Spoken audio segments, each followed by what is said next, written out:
webinar Join the Green Side di Manifesto 2020 bersama Kausa Indonesia. Kenalin, nama aku Fidel. Dan aku Sherin. Di kesempatan kali ini kita berdua bakal nemenin kalian nih dalam menjadi MC di webinar Join the Green Side ini, teman-teman. Nah, mungkin kita juga masih bakal nunggu teman-teman yang lain buat join ke Zoom ya, Del. Dan mungkin masih ada teman-teman juga yang mengalami kendala. Mungkin kita bakal ngobrol-ngobrol dulu kali ya, Del, ya. Boleh banget. Nah, ini kan webinar pertama kita kan, webinar perdana di Manifesto 2020. Kalau misalnya dari kamu sendiri nih, Del, sebagai MC ya, ada nggak sih kesan-pesan atau perasaan tertentu gitu dalam webinar pertama ini? Untuk aku sih ya kesannya atau perasaan aku sekarang, pastinya excited banget dong ya, karena kan kayak yang tadi udah kamu bilang juga, ini adalah webinar perdana di Manifesto 2020. Terus kita juga di sini bakal ngundang narasumber-narasumber yang keren-keren dan sekarang juga bakal ada kakak-kakak dari Kausa.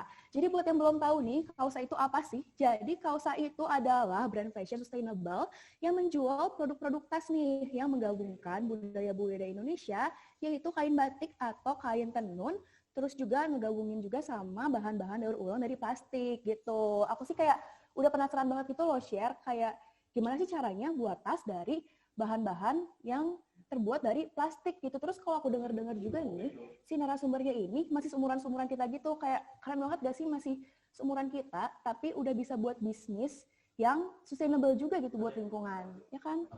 Bener banget, jadi webinar kali ini tuh cocok juga buat teman-teman semua yang mungkin mau menjalankan bisnis startup ya, dan pastinya bisnis kali ini juga sustainable, jadi ramah lingkungan, dan yang itu juga merupakan suatu poin yang sangat penting ya, Del. Oke nih, tadi kan udah denger nih dari MC ya, dari Fidel. Mungkin aku bakal tanya-tanya juga ke audiens yang udah pada join di sini. Di sini tuh ada 177 partisipan. Terima kasih semuanya yang udah join. Aku mau pilih ya. Nanti kita bareng-bareng ya, Del. Boleh. Jadi Oke, kita mau tanya-tanya dulu nih. Iya, benar. Aku mau tanya ke Valencia Saputra. Kak Valencia, apakah bisa open mic untuk ngobrol dulu sebentar? Iya deh. Iya, Kak. Nah, boleh banget. Thank you, Kak. Mungkin Fidel ada pertanyaan-pertanyaan menarik nih untuk Kak Valencia. Jadi aku mau nanya dulu nih sebelumnya, Valencia ini asalnya dari mana sih? Dari kota apa? Dari Bandung, Kak. Oh, dari Bandung ya. Terus sekarang kesibukannya apa sih? Apakah masih berkuliah atau mungkin udah kerja gitu? Masih berkuliah, Kak. Di Unpar? Iya, di Unpar. Oh, ini teman kita share ternyata berarti ya. Iya ya, ternyata selingkungan ya. Iya, betul sekali. Halo, Kak. Kak Valencia ini tahu webinar Join the Green Side dari mana sih? Saya tahu webinar ini itu dari Instagram Manifesto. Oh, itu bener banget ya. Jadi teman-teman, buat kalian yang masih kepo-kepo nih sama Manifesto, terus sama kepo-kepo juga sama webinar-webinarnya ada apa aja, bisa langsung aja dicek Instagram Manifesto di @manifesto. Terus bisa juga dicek di website Manifesto di manifesto.online. Terus nih, Valencia, aku mau nanya juga nih, perasaan kamu ikut webinar ini gimana sih? Apakah kamu bersemangat, excited gitu, atau gimana? Excited sih, Kak. Kayak pengen tahu gitu, ini webinarnya tuh tentang apa gitu. Oh, benar banget ya. Oke, makasih untuk Valencia ya. Gimana nih share? Selanjutnya kita mau ngapain lagi nih? Oke, thank you dulu sebenarnya buat Valencia dan buat teman-teman yang lain juga yang udah join sekarang di sini. Tapi sebelum mulai, aku mau ngasih tahu dulu satu pengumuman, yaitu mengenai e-certificate.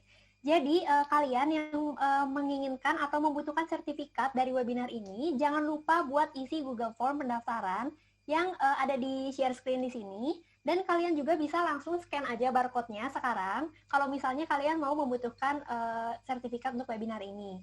Lalu e-certificate ini akan dibagikan setelah paling lambat H+7 dari rangkaian acara Manifesto ini. Jadi penting banget buat kalian untuk diperhatikan dan bakal dibagikan juga melalui website www.manifesto.online. Jadi kalian stay tune aja terus di websitenya. Dan juga jangan lupa seperti yang Fidel bilang tadi untuk cek di IG-nya juga Manifesto yaitu @manifesto.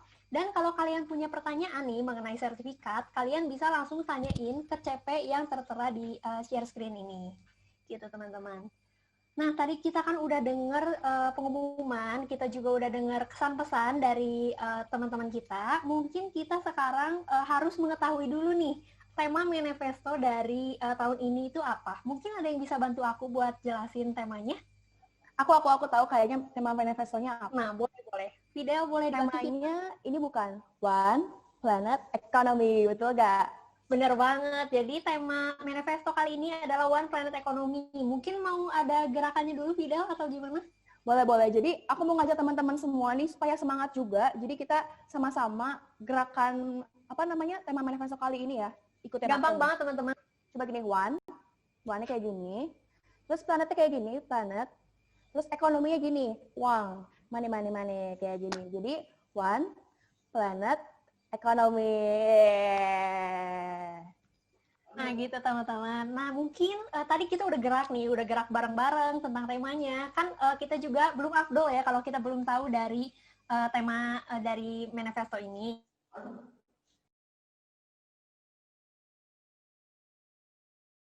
Jadi ekonomi itu adalah tema yang walaupun seiring dengan bertambahnya populasi manusia. Agar kita semua ini mampu hidup dengan cara yang berkelanjutan. Dan hal ini juga menyadarkan kita akan pentingnya pembangunan berkelanjutan yang berprinsip memenuhi kebutuhan sekarang tanpa mengorbankan pemenuhan kebutuhan generasi masa depan. Jadi teman-teman, kita itu kan tinggal di satu planet, yaitu planet Bumi, di mana ini merupakan satu-satunya planet yang bisa kita tinggali ya.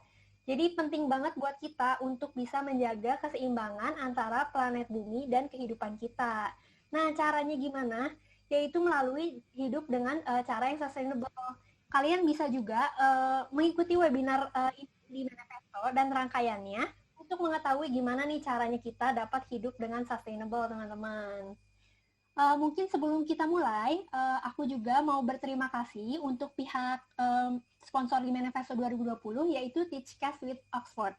Jadi kalian semua teman-teman harus tahu bahwa di Indonesia ini ada pelatihan yang namanya Teachcast with Oxford. Nah, Teachcast with Oxford itu menyediakan program pelatihan bahasa Inggris berbasis conversation.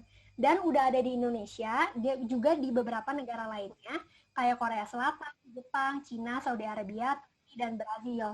Jadi penting banget buat teman-teman untuk cek langsung nih lembaga pelatihan ini karena pastinya udah kredibel banget. Jadi mungkin kita lanjut ke selanjutnya dan mungkin sebelum kita lanjut bakal ada peraturan juga yang harus ditaati di webinar kali ini dan mungkin boleh dibantu oleh Fidel. Oke, boleh sharing. Jadi teman-teman, aku bakal ngasih tahu beberapa peraturan yang berlaku selama acara webinar ini berlangsung ya. Yang pertama, peserta diwajibkan untuk mematikan suara atau mute selama kegiatan webinar berlangsung. Dan apabila mic peserta tidak dalam kondisi mute, host akan melakukan mute terhadap peserta tersebut. Yang kedua, peserta diharapkan untuk berada di tempat yang kondusif apabila hendak menyalakan kamera atau on-cam. Dan apabila peserta tidak berada dalam kondisi yang kondusif, maka host akan menonaktifkan kamera peserta tersebut. Yang ketiga, peserta hanya diperbolehkan bertanya pada saat sesi tanya jawab. Yang keempat, peserta diharapkan untuk menggunakan bahasa yang santun, sopan, serta tidak mengandung unsur sara. Yang kelima, peserta baru boleh menyalakan mic serta berbicara setelah mendapatkan izin dari MC maupun moderator. Yang keenam, peserta diwajibkan untuk mengikuti dan juga menaati seluruh peraturan yang berlaku. Apabila melanggar, maka sertifikat keikutsertaan peserta yang bersangkutan tidak akan diberikan. Nah, teman-teman, sebelumnya thank you Fidel udah bacain peraturan. Jadi, teman-teman penting banget untuk mematuhi peraturan yang ada di webinar ini supaya kita semua itu bisa menciptakan space yang aman dan nyaman selama webinar ini berlangsung, teman-teman. Oke, sebelum kita lanjut ke acara selanjutnya, aku bakal ngenalin kalian dulu kepada Pak Bowo, yang beliau merupakan salah satu dosen di manajemen Unpar yang akan menjadi moderator di webinar kali ini. Selamat siang, Pak Bowo. Halo, selamat siang semuanya. Bagaimana Pak kabarnya? Apa sudah siap Pak? Sudah siap banget dan excited banget dong pastinya ya. Oke Pak, pastinya ya Pak. Dan kita juga teman-teman semua di sini pastinya udah nggak sabar langsung ke acara intinya aja. Oleh karena itu kami akan menyerahkan waktu dan tempat kepada Pak Prabowo selalu selaku moderator. Terima kasih, Pak. Baik, terima kasih atas kesempatan yang sudah diberikan oleh tim Manifesto dan teman-teman MC. Pertama, saya ingin mengucapkan selamat siang juga untuk semuanya. Selamat datang di Manifesto 2020 ini, dan juga kepada para penonton Manifesto yang dilakukan secara online. Memang sebetulnya lebih seru ya kalau misalnya kita bisa datang offline, ketemu secara bertatap muka. Tapi tidak apa-apa, tetap seru juga kok ya dengan Manifesto online ini. Baik, hari ini kita akan ada webinar nih teman-teman. Ya, kebetulan hari ini kami ya tim Manifesto berhasil mendatangkan, ini salah satu atau salah dua ya, karena ada dua orang yang datang ya. Jadi mereka berdua adalah founder dari Kausa. Nah, pertama saya ingin menyapa dulu. Selamat siang Kak Debrina. Halo, selamat siang Kak. Halo, selamat siang. Ada Kak Debrina dan ada satu lagi nih. Selamat siang Kak Vesia, apa kabar?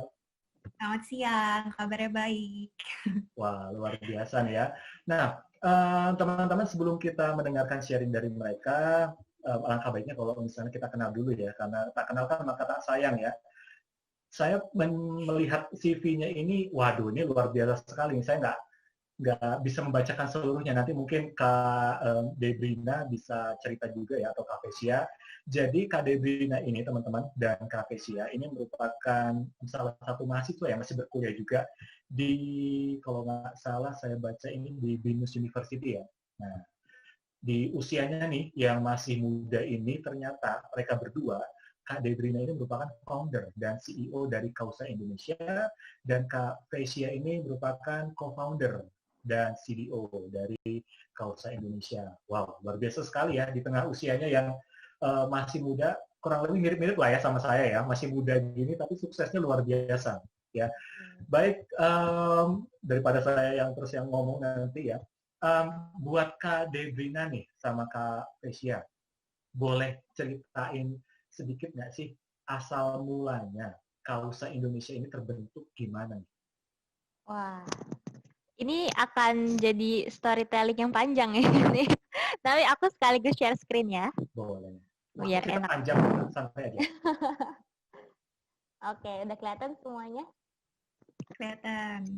Mantap. Ya, curhatnya dimulai.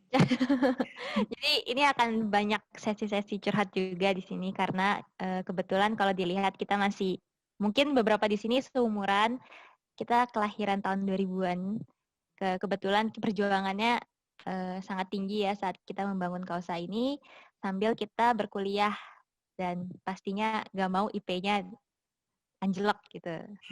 Jadi awalnya pas cerita kebentuk Kausa itu waktu aku sebenarnya pas lagi SMA gitu. Jadi waktu SMA sempat ada project-project sekolah yang lumayan banyak, namanya tuh product development gitulah. Nah kebetulan juga sebelum itu dimulai aku sambil brainstorming gimana sih caranya aku menemukan barang-barang yang kayak unik gitu kan. Aku waktu itu jalan-jalan sama keluargaku ke Bali gitu. Kalau kalian lihat di Bali, pasti kalian pikirinnya kayak, weh pantai-pantai yang keren, alam-alamnya bagus, tempat-tempatnya culturalnya tinggi banget gitu. Tapi keadaannya berbalik saat kalian datang ke Bali itu waktu lagi New Year, waktu itu lagi tahun 2017, tahun baru 2017, aku main ke Pantai Kuta. Itu di malam harinya liatin kembang api, bagus banget. Pas pagi harinya aku balik lagi ke Pantai Kuta itu, mess up banget, semuanya parah banget. Itu sampah plastik ada di mana-mana, dan itu sekarang nggak cuma sampah plastik kayaknya. Itu bahkan sampai benar-benar sampah kaleng-kaleng. Pokoknya serem banget gitu lihatnya. Alhasil awalnya aku nggak pernah kepikiran sih sampai bisa involve segini jauh. Awalnya aku cuma pulang kayak, gila parah banget ya gitu, kayak sedih banget, rasanya tuh miris banget. Dan itu ternyata nggak cuma ada di pantai. Aku mendalami lagi research-nya, ternyata emang hampir di semua pantai, bahkan kalau kalian sadari pasti laut di Indonesia tuh udah parah banget. Itu sampah plastik udah literally gak bisa kita mumpuni lagi lah, gak bisa kita pungkiri lagi gitu. Akhirnya 2-3 tahun setelahnya aku buatlah ini brand. Awalnya aku nggak tahu bakal buat sampai sejauh ini, maksudnya sampai kayak aku harus prosesin dengan batik juga gitu. Awalnya aku cuman kayak iseng prosesin plastik-plastik, aku kayak jualan sampah secara nggak langsung. Jadi even plastiknya aja itu aku nggak sampai bikin seperti selayaknya kulit untuk tas gitu. Aku cuma kayak jualan sampah, aku kayak upcycling, aku suka kayak hal-hal seperti itu. Sampai akhirnya aku mikir kayaknya I have to make something yang different gitu. Aku harus buat, kebetulan aku juga sekolah entrepreneur, jadi aku pingin sesuatu yang beda, sesuatu yang bisa aku jual tapi value-nya tinggi.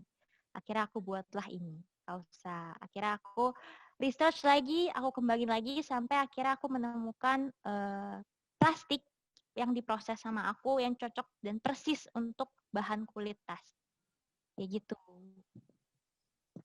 Oke, ternyata gitu ceritanya teman-teman ya. Kalau dari Kak Kesia sendiri, apakah punya cerita yang sama, Kak? Wah, kalau cerita aku sih ya, aku lebih ke dikorbankan, apa ya, disabunin kalau bahasa anak-anak zaman sekarang ya. Jadi Debrina ini datengin aku waktu kuliah semester 1 ya. Nah, Iya. jadi waktu itu aku tuh ditariknya lebih ke bagian graphic design doang nih. Karena kan waktu itu kita juga masih coba-coba gitu ya. Masih dalam tahap research, market research dan sebagainya gitu. Jadi, Vesya minta tolong dong buat bantuin di bagian ini kalau post-post Instagram, terus yang bikin-bikin packaging dan sebagainya, kecil-kecil gitulah. Gitu. Dan ternyata seiring berjalannya waktu, akhirnya bisa berkembang juga gitu. Awalnya sih aku tuh memang orangnya apa ya, suka banget sama Indonesia gitu. Jadi memang aku sebagai orang Indonesia, aku bangga banget aku lahir di Indonesia dengan kekayaan yang begitu banyak dan bisa dieksplor lebih banyak.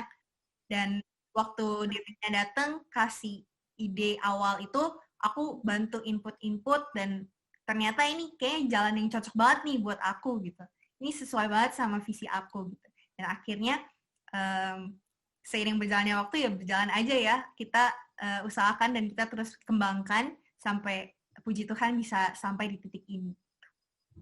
Oke, wah luar biasa sekali ya ceritanya ya kakak-kakak ini ya.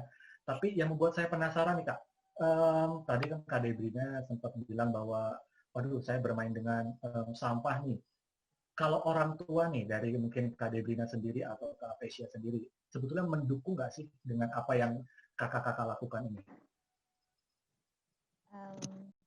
Kalau dari aku, sebenarnya awalnya itu lebih tepatnya mereka nggak tahu. Gitu. Oh gitu, Mereka tahu saat aku udah mulai share di Instagram kali ya, kan kalau mami-mami, cici-cici, semua tuh kayak tau lah kalau social media. Tapi yang aku lihat saat pertama kali adalah mereka bingung karena mereka taunya kok Debrina jualan sampah. Gitu. Kayak ngapain Debrina gitu, kamu ngapain kayak dari pasti kalau seumuran kita banyak yang kayak ada yang kayak dropshipper, reseller itu kan bisa 1001 alasan untuk mencari uang kali ya gitu. Tapi kenapa Debrina menjual sampah gitu? Tapi akhirnya aku merasa kalau aku masih dianggap orang jualan sampah berarti persepsi dan branding aku masih salah gitu. Jadi akhirnya seiring berjalan waktu lagi gitu, aku meningkatin lagi, akhirnya mereka melihat adanya perkembangan, adanya perjuangan yang membawa hasil. Mereka mendukung gitu. Harus ada hasil dulu sih. Gitu. Kalau dari keluarga dan orang tuaku. Oh, dari aku sama banget sih sebenarnya. Mirip juga ya. Waktu awal-awal juga dibilangin tuh, kenapa sih harus mainannya sampah gitu. Kan itu apa ya, orang tua pasti menginginkan yang terbaik untuk anak-anaknya. Dan mereka membayangkan, oh anak-anak nih hidupnya yang aku bikin supaya hidupnya tuh enak. Bisa kalau mau berbisnis bolehlah, mau bisnis apa nih, misalnya bikin kafe gitu-gitu kan yang ada enaknya gitu, lebih enak gitu. Sedangkan kalau kita kan benar-benar kita terjun benar-benar, kita benar-benar pegang sampahnya, kita cuci sampahnya, kita proses sampai benar-benar jadi, kita berhubungan sama mandor-mandor, sama penjahit, sama tukang-tukang gitu. Dan itu awal-awal memang agak dipertanyakan gitu sama keluarga dan teman-teman dekat juga ya. Cuman makin lama mereka melihat, ketika mereka ngelihat value-nya, mereka ngelihat oh tujuannya tuh gini, keren banget ya ternyata gitu. Dan ternyata mereka terus mendukung. Oh gitu ya, berarti ternyata benar ya, mungkin awalnya mungkin diragukan ya, apalagi melihat anak-anaknya yang perempuan ini yang cantik-cantik ya, kok mainannya sama sampah gitu ya, tapi ternyata setelah menghasilkan sesuatu dan juga bisa berkontribusi juga ternyata mungkin buat Indonesia ya, dan mereka mendukung. Nah itu. Dan juga kakak-kakak ini saya juga melihat nih ya, kalau misalnya melihat dari tren, mungkin dari baju ataupun dari tas ya, apa sih yang mendasari kakak-kakak ini sehingga yakin nih memulai usaha kausa ini? Karena kalau yang saya lihat sekarang kan brand-brand, waduh luar biasa ya, berdatangan dari luar negeri, ya sebut saja mungkin nama merek-merek terkenal, dan juga brand dari luar negeri nih kayak Korea nih ya, banyak sekali brand-brand yang mungkin menjadi pilihan buat anak-anak muda seperti sekarang. Nah, apa sih yang membuat kakak-kakak yakin dengan usaha kausa ini? Em, Kalau boleh jujur dan flashback, awalnya tidak yakin. Awalnya tidak yakin, awalnya ragu, awalnya tidak membawa hasil apapun. Tapi saat kita berjalan dan kita udah melewati perjuangan, entah kenapa untuk meninggalkannya itu tuh gak rela. Ini kayak aku relate sama kayak orang pacaran ya, udah sama-sama berjuang udah lama, kalau mau putus kan mikir pasti ya gitu. Jadi akhirnya saya itu sama berlaku di bisnis gitu. Saat aku sama Fesya udah bener-bener lagi di titik terendah, kayaknya udah nggak ada jalan lagi, udah buntu banget, kita aneh banget sih, apa sih yang kita bikin sebenarnya gitu kan. Kenapa kita bikin tas dari sampah, padahal ada hal-hal lain yang mungkin tadi kayak yang Pak Bowo bilang, dari fast fashion juga banyak kan, apalagi industri sekarang sudah global, kita bisa aja jualannya Chanel atau yang lain Michael Kors gitu. Ya, balik lagi saat aku terjun dan aku melihat lagi ternyata ada dampak, ada value, ada saat aku kerja sama dengan bank sampah dan ternyata aku menolong mereka yang mungkin lebih apa ya, membutuhkan, rasa saat bangga dan rasa saat kayak udah membantunya itu benar-benar lebih precious gitu lah. Precious banget saat aku ngejalanin bisnis ini gitu. Jadi tidak cuman aku yang berdampak, tapi ternyata banyak juga nih yang kena dampaknya, dan itu dampak-dampaknya luar biasa. Akhirnya aku menjadi semakin yakin, oke, kausa itu adalah hal atau legacy yang mau aku tinggalkan di sini. Itu sih, kalau aku. Kita kayak bergilir gitu ya jawabnya ya. Ini kayaknya kakak-kakak ini tegang ya. Tenang aja kak, saya nggak Enggak gigit sih. kok. Enggak, aman. Mungkin aku tambahin aja deh buat Nana. Sebenarnya mirip juga karena it all apa ya, prinsip utamanya itu remember why you started. Itu salah satu quotes yang aku ketemu di Pinterest mungkin ya, dan itu benar-benar ngena banget. Remember why you started. Even masuk kuliah pun nih, kenapa sih misalnya masuk ke jurusan yang kita masukin nih, masuk ke manajemen Unpar gitu. Nah ini tuh kenapa kamu bisa pertama kali masuk ke sini? Itu bisa jadi satu hal yang dipegang terus selama 4 tahun berkuliah gitu kan kalau misalnya ada ujiannya susah atau gimana, tapi kan pasti ada cita-cita nih waktu pertama mulai nih, cita-citanya tuh mau apa, mau jadi lulus tuh untuk jadi apa dan sebagainya. Itu setiap orang kan pasti punya masing-masing gitu. Nah itu juga berlaku sih di kausa ini, karena percayalah kalau misalnya bikin bisnis itu memang bukan perjuangan yang mudah. Banyak banget tantangan-tantangan, dan apalagi kalau menjadi entrepreneur teman-teman itu A to Z sebutannya. Jadi CEO ya kan, Chief of Everything Officer. Jadi everything semuanya tuh di-handle.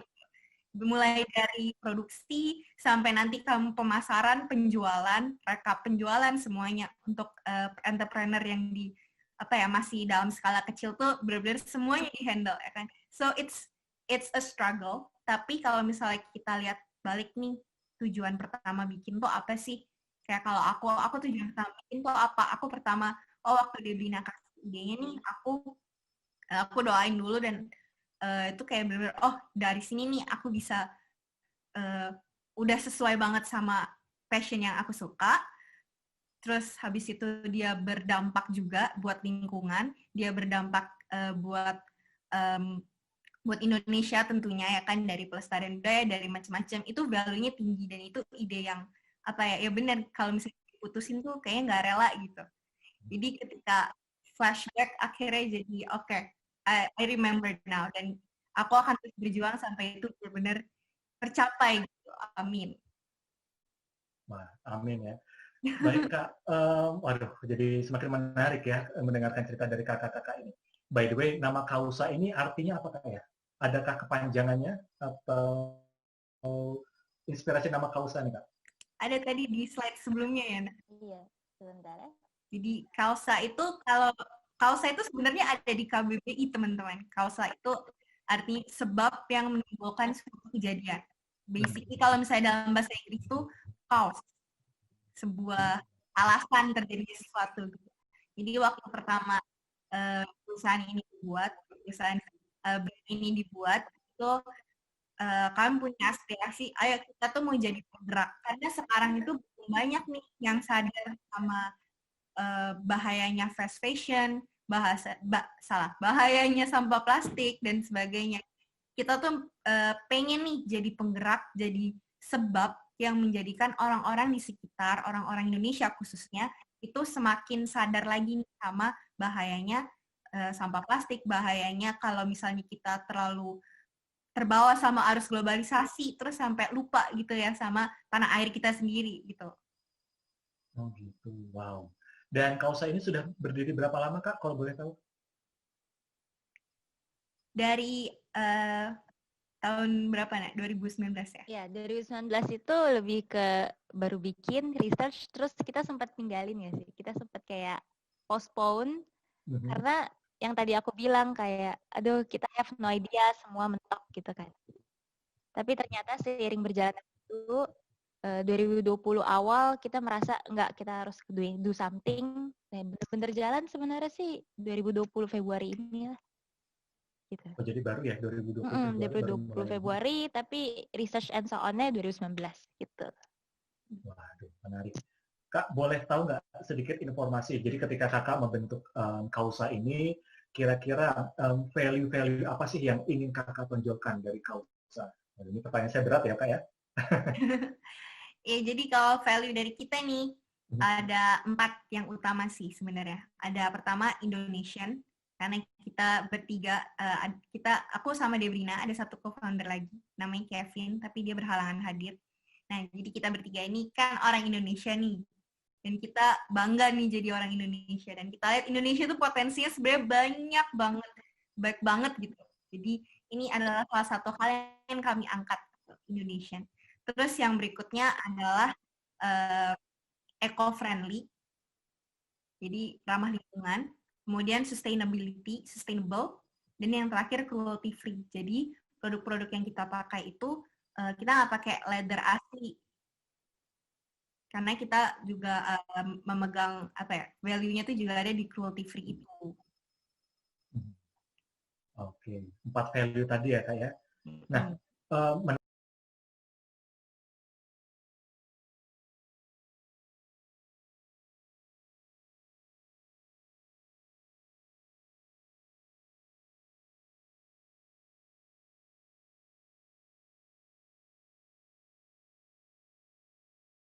satu lagi siapa Kak namanya yang co-foundernya tadi? Kak Kevin ya? Iya benar.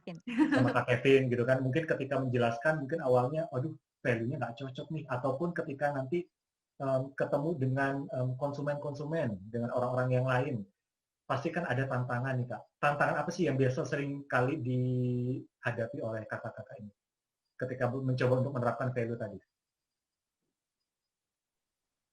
Sangat banyak. Ya, salah satunya aja kali ya. Boleh. Jadi paling tinggi sih kalau dari aku itu adalah lebih ke brand identity, cara memperkuatkan brand identity dan story yang mau aku sampaikan.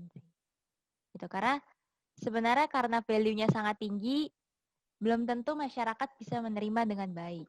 Ya gitu, apalagi kita marketnya itu juga millennials kan. Kalau kalian tahu pasti millennials kan mostly kalau boleh jujur adalah fast fashion gitu. Kita akan mencari entah barangnya itu pride yang maksudnya mahal gitu. Kita sekali beli juga mahal, atau barangnya itu murah kayak 50.000 dapat 2 gitu kan. Yang ada di Shopee misalkan. Nah, inilah tantangan terbesar dari Kausa. Gimana caranya kita menyampaikan brand identity, value yang kuat, tapi dengan story yang kuat juga, gitu sih. Mungkin kalau dari Vesya ada lagi nih tantangannya nih.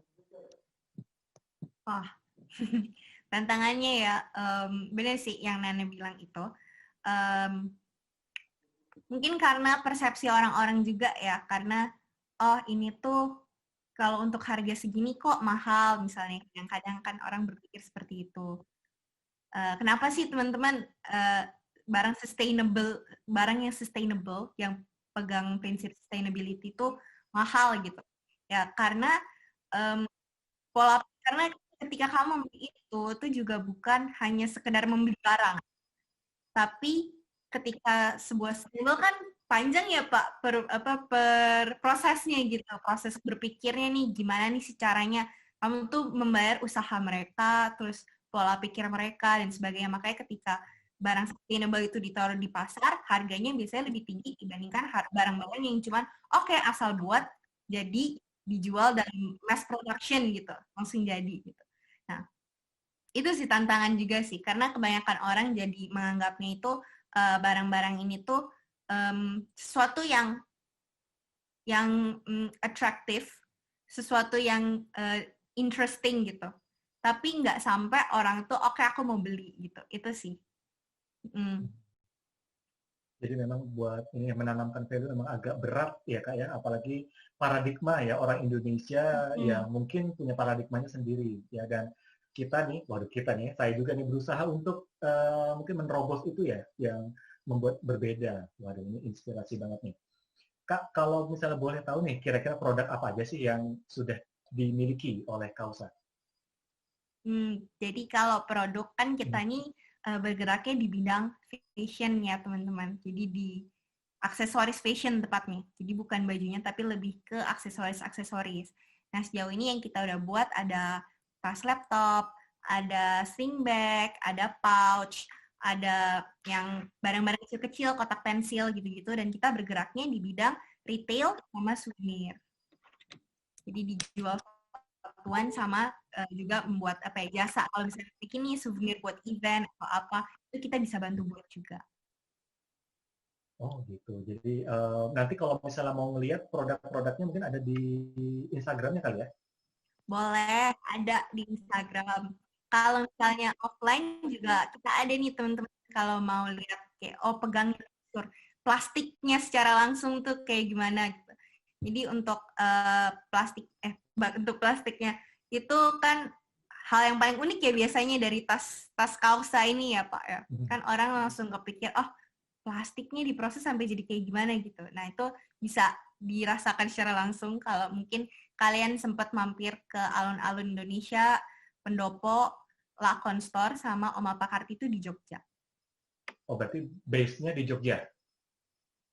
Enggak, base-nya di Jakarta Tangerang sini. Oh oke, base-nya di Jakarta dan Tangerang. Cuma nanti kalau ada yang mau request offline di Bandung boleh, mungkin ada yang mau bantuin. Nah, itu tujuannya, betul. Boleh sekali, itu kami dengan senang hati. Boleh, nanti mungkin di akhir acara nanti boleh ya teman-teman minta kontaknya kakak-kakak ini ya. Karena mungkin tertarik kali ya buat mengembangkan produk. Karena bagus banget loh teman-teman ya. Jadi kakak Debrina ini dan kak ini berusaha untuk merubah paradigma dengan barang-barang yang mungkin nggak kepake ya, tapi jadi diolah dan bagus. Oleh karena itu, makanya tadi saya dengar juga kenapa produknya mungkin harganya berbeda ya dengan yang lain ya. Karena tadi prosesnya itu, teman-teman, yang harus kita hargai juga. Wow, luar biasa sekali. Dan ketika ini Kak, tadi kalau kakak mau produksi barang apa segala macamnya itu, kakak memasarkannya itu seperti apa Kak? Barang produknya tersebut. Mungkin sampai ke benak kita semua nih sebagai konsumen. Oke, mungkin ini dari segi aku ya, yang lebih ke bisnis side lah gitu.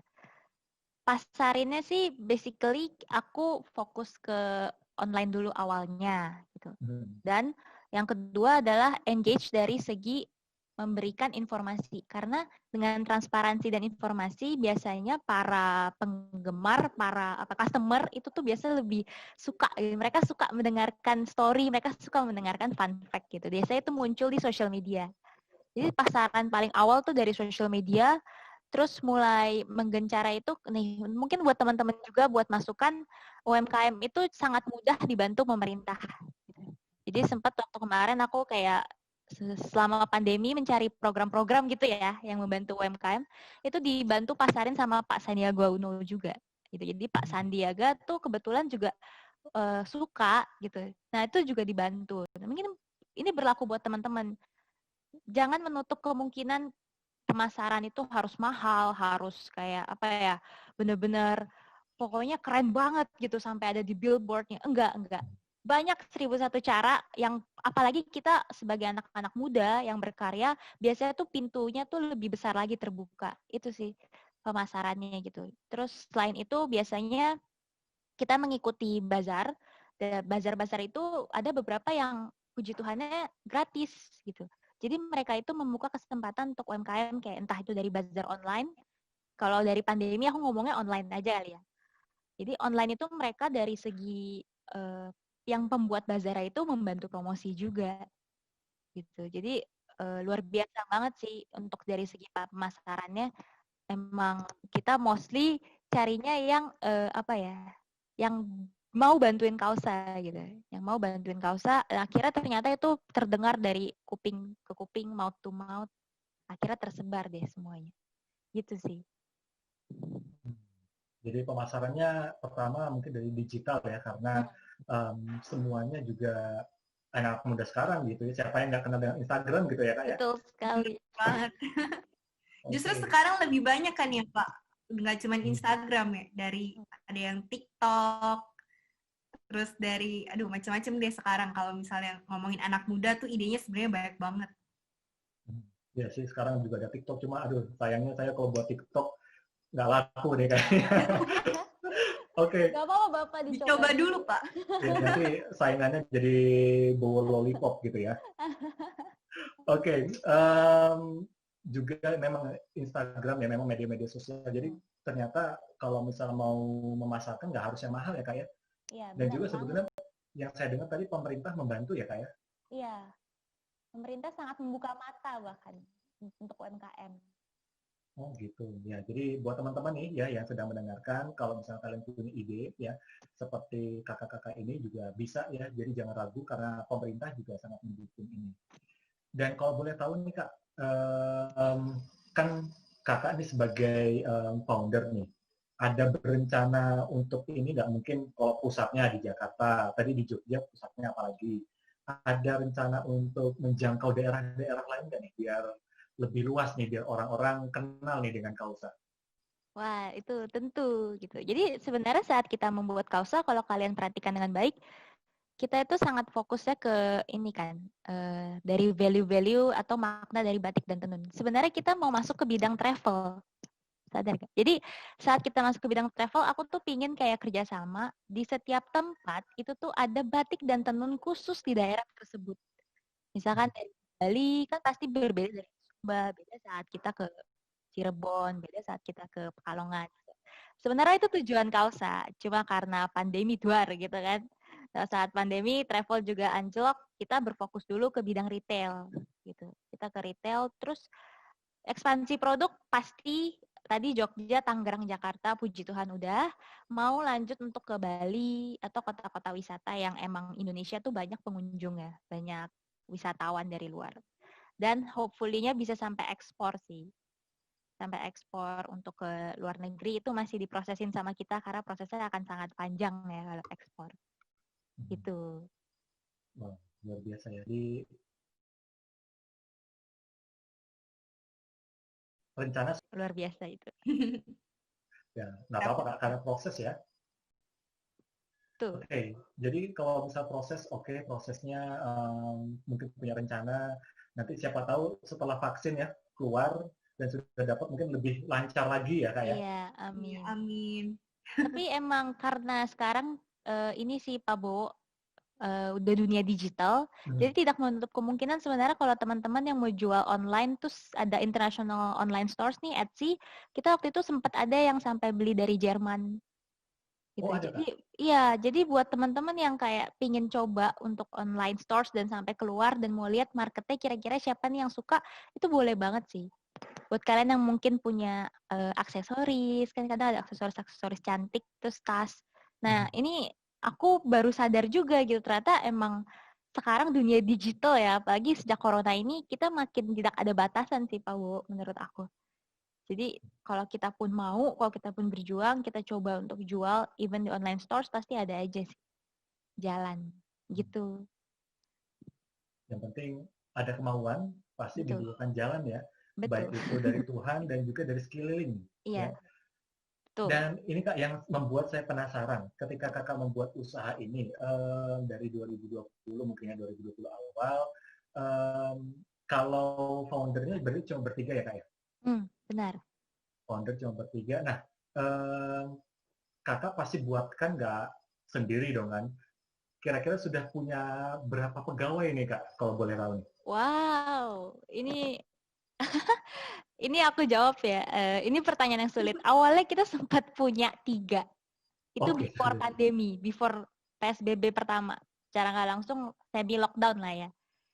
Before PSBB pertama kita punya 3 pegawai. Kausa udah mau jalan, udah gencer banget. Kita keluarin semua uang modal kita. Modal kita by the way dari diri sendiri, dari uang jajan yang kita kumpulkan gitu ya. Jadi bootstrapping ya. Terus habis itu mereka berjalan dengan baik sih, sempat produksi, terus pokoknya semuanya aku udah gencerin banget. Ternyata PSBB lah muncul gitu kan. PSBB muncul itu salah satu industri yang nggak boleh berjalan dahulu adalah industri kayak kita, konveksi, garment, tekstil, itu nggak boleh jalan kan. Yang boleh beberapa doang, makanan dan kesehatan gitu. Jadi mau nggak mau aku pulangin mereka dan keadaan udah mulai berubah gitu. Aku udah nggak berani lagi sih untuk buka karena itu bener-bener parah banget. Kalaupun mereka balik, aku takutnya mereka kena corona waktu itu. Jadi aku bener-bener konteks semua konveksi lain, aku alokasikan 3 pegawai itu. Yang biasanya pola, pemola, dan produksi kausa. Sekarang kausa gimana? Kausa outsourcing.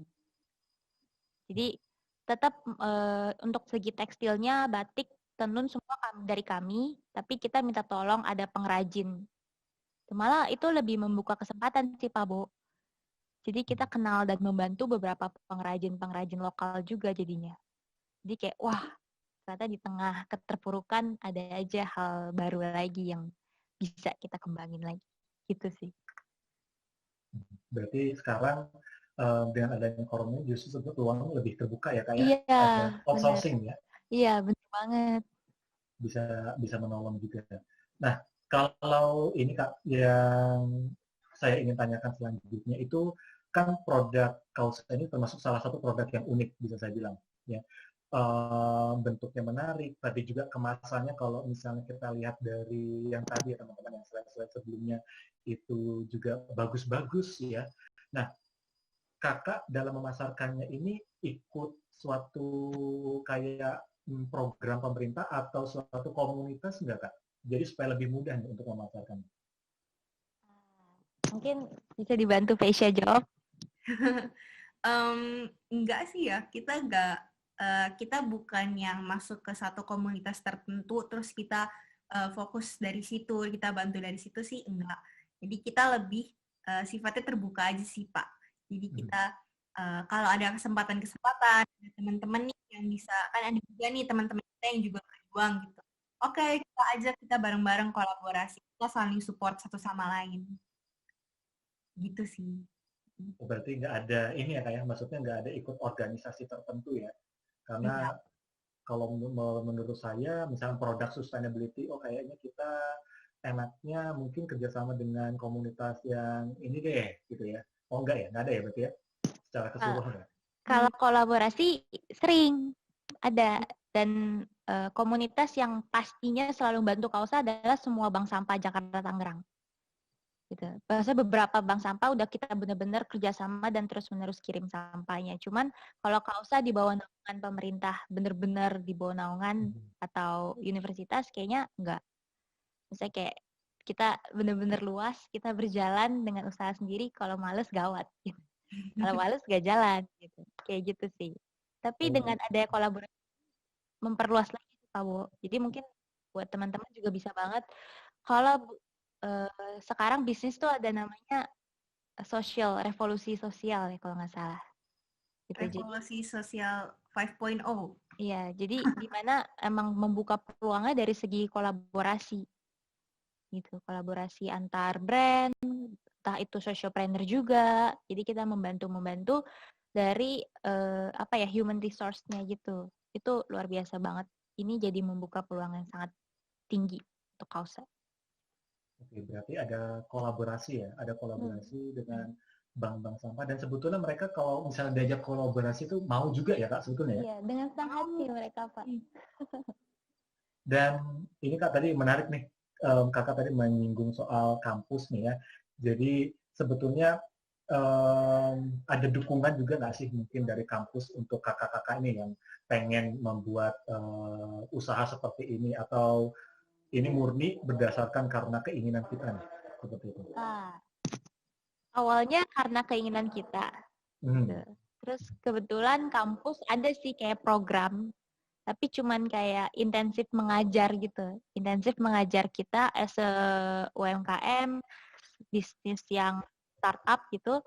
Mereka memberikan dorongan, tapi nggak ada dari segi uang, nggak ada dari segi apa, ya intensif aja. Mereka kayak memberikan mentor buat kita untuk terus-menerus berusaha dan berjalan, dan pastikan ini berjalan dengan baik, nggak mencong-mencong gitu. Itu sih, jadinya puji Tuhannya emang ada dukungan juga gitu. Kayak gitu Pak Bo. Ada dukungan juga, dan juga, nah ini sebetulnya yang saya penasaran Kak. Jadi kalau misalnya kita nih ya buat usaha, kadang-kadang kan ya segala sesuatu nggak berjalan dengan lancar ya, apalagi sekarang kayak misalnya tiba-tiba, siapa yang tahu ya, tiba-tiba COVID itu tiba-tiba datang kan. Benar banget. Kalau ini Kak, mungkin dari Kak Tesya mungkin, kadang-kadang mungkin jenuh ada Kak, ya, atau mungkin dari tugas kampus udah berat, terus KDB dan nyusahin lagi gitu ya. Wow, sangat relate. Tahu aja, saya bisa baca pikiran ya. Iya, nah, gimana sih caranya mungkin dari personal Kak Debina sendiri maupun Kak Tesya sendiri untuk mempertahankan motivasi tersebut nih Kak, supaya ya di tengah namanya juga usaha ya kan, kalau nggak persisten susah. Nah, seperti gimana sih memotivasi diri sendiri ini Kak? Aku dulu ya. Boleh. Mungkin satu pasti yang tadi aku pernah singgung juga di awal tentang remember why you started itu. Terus yang kedua pastinya harus didoakan dulu, dan karena kalau misalnya berjalan sendiri itu bakal susah banget kalau misalnya mengandalkan diri sendiri.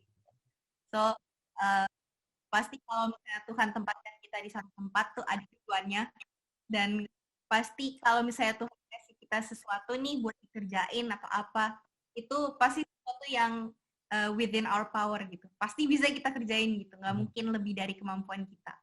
Dan yang pasti yang ketiga adalah harus punya teman-teman juga nih. Nah, kita pernah research nih teman-teman. Kalau entrepreneur gitu, biasanya kalau yang cuman sendiri itu lebih cenderung gagal, lebih gampang gagal gitu. Kalau yang cuma berdiri sendiri, nggak menutup kemungkinan sih, pasti ada juga orang-orang yang memang berdiri sendiri dan akhirnya wah bisa gitu, entrepreneur yang sukses, jadi orang-orang sukses gitu. Tapi kalau dari aku sendiri, aku tahu nih kalau aku nggak bisa. Kan manusia makhluk sosial ya Pak ya, kita diciptakan untuk bersosialisasi gitu. Dan memang teman-teman punya yang sama, tujuan yang sama, dan semangat yang sama itu bisa membantu banget deh kalau misalnya nggak ada Debrina, nggak ada Kevin yang hari demi hari ngingetin nih, terus pemapasan target itu, dan nggak kasih semangat juga ya pasti mereka ya. Nah itu nggak bisa sampai di sini sendiri. Dan selain itu kan dari segi talenta juga nih, setiap orang kan punya talentanya masing-masing. Kalau aku, mungkin Faisal lebih ke desain, kalau Debrina lebih ke bisnisnya. Nah, dari situ tuh kita saling melengkapi, karena kan entrepreneur A to Z itu tadi. Nah, ini akhirnya A to Z-nya at least dibagi-bagi gitu. Gimana Debrina? Sudah luar biasa itu.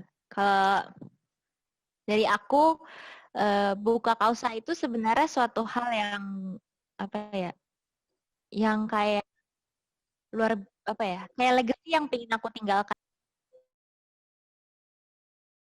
Kalau ada quotes dari Mary Oliver ya, what is it you plan to do with your one shot and precious life? Ya mungkin ini plan aku, kayak meninggalkan legacy, menolong orang-orang, dan kayak pas aku meninggal pun bumi itu masih bisa terselamatkan karena kita gitu, karena aku membangun Kausa dan orang-orang yang berkontribusi di dalamnya.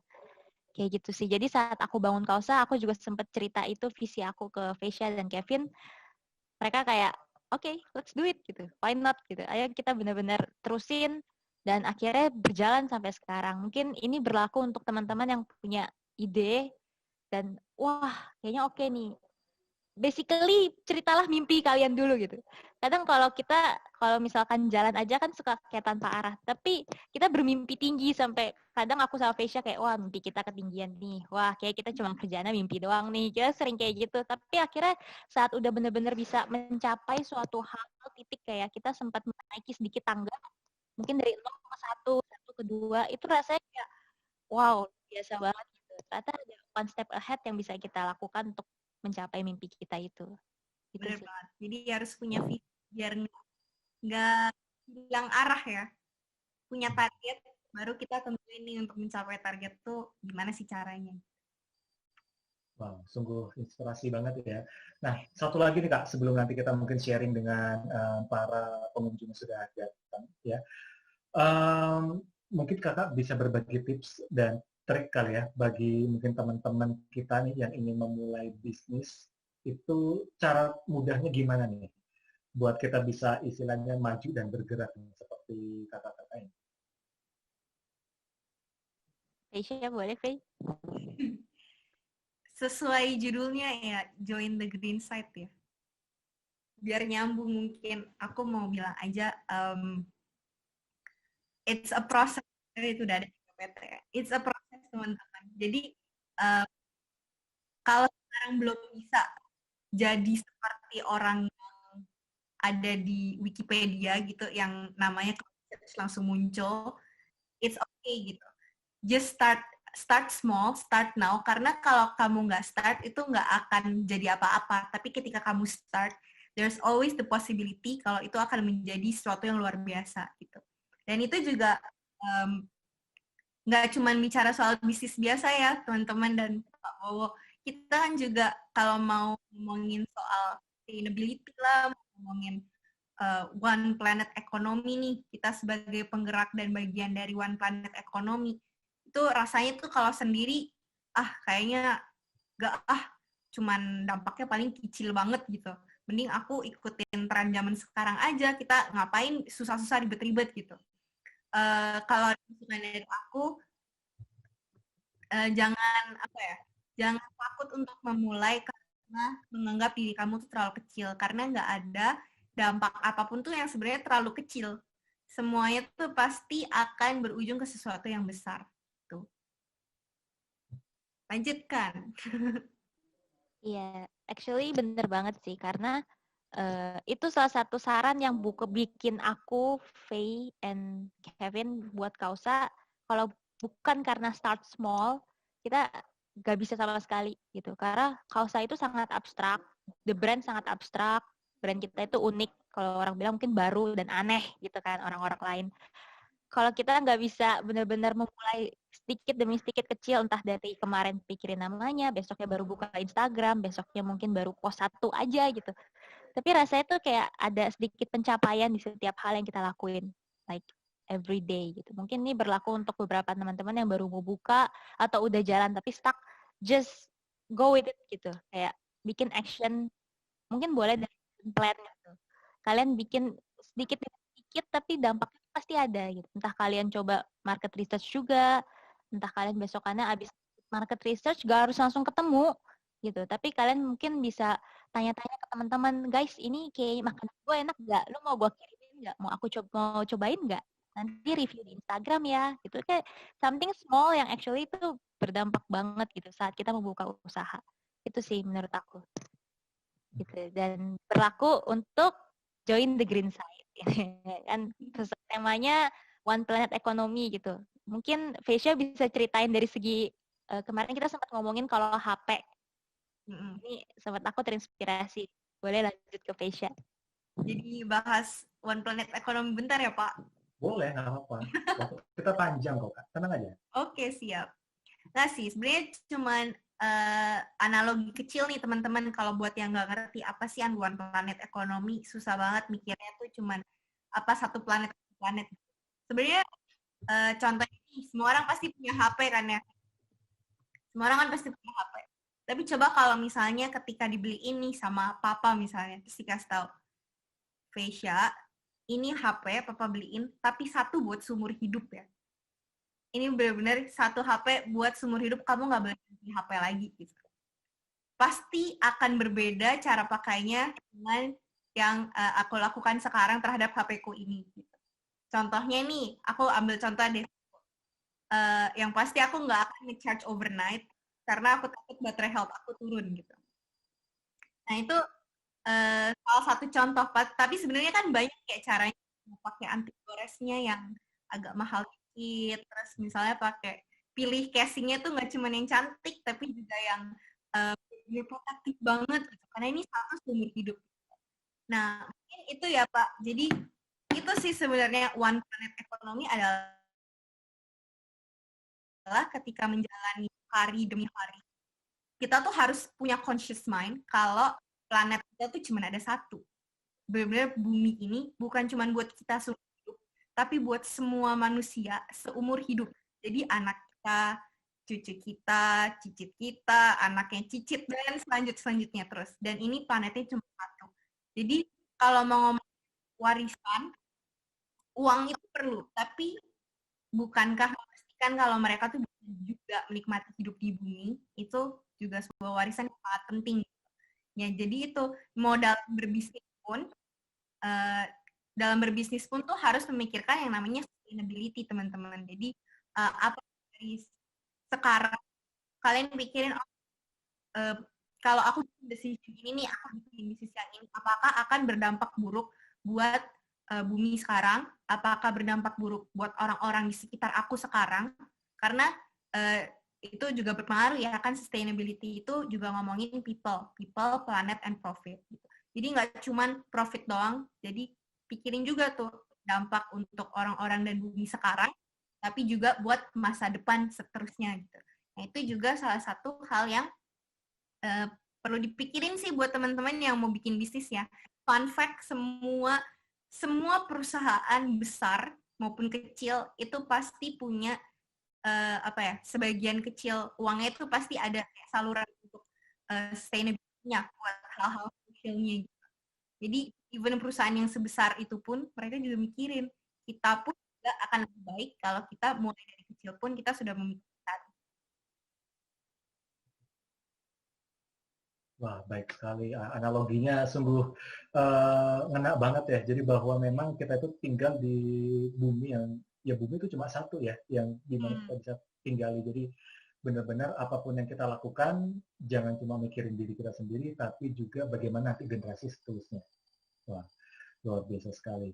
Nah, buat teman-teman semua, sesi sharing kita sampai di sini, dan ini belum berakhir teman-teman. Jadi saya membuka kesempatan buat teman-teman yang ingin bertanya langsung nih kepada Kak Debrina maupun Kak Vesya, ya.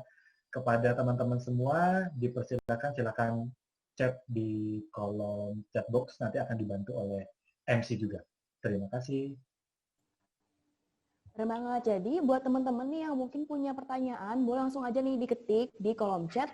Terus kalau misalnya kalian mau nanya langsung nih sama Kak Debrina sama Kak Vesya, boleh bilang dulu aja di chat ya teman-teman. Ya tunggu.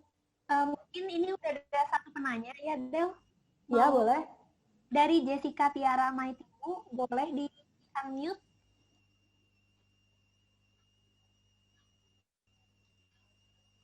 Boleh langsung di-unmute aja, terus boleh langsung tanyain pertanyaannya ke Kak Debina sama Kak Tesya ya.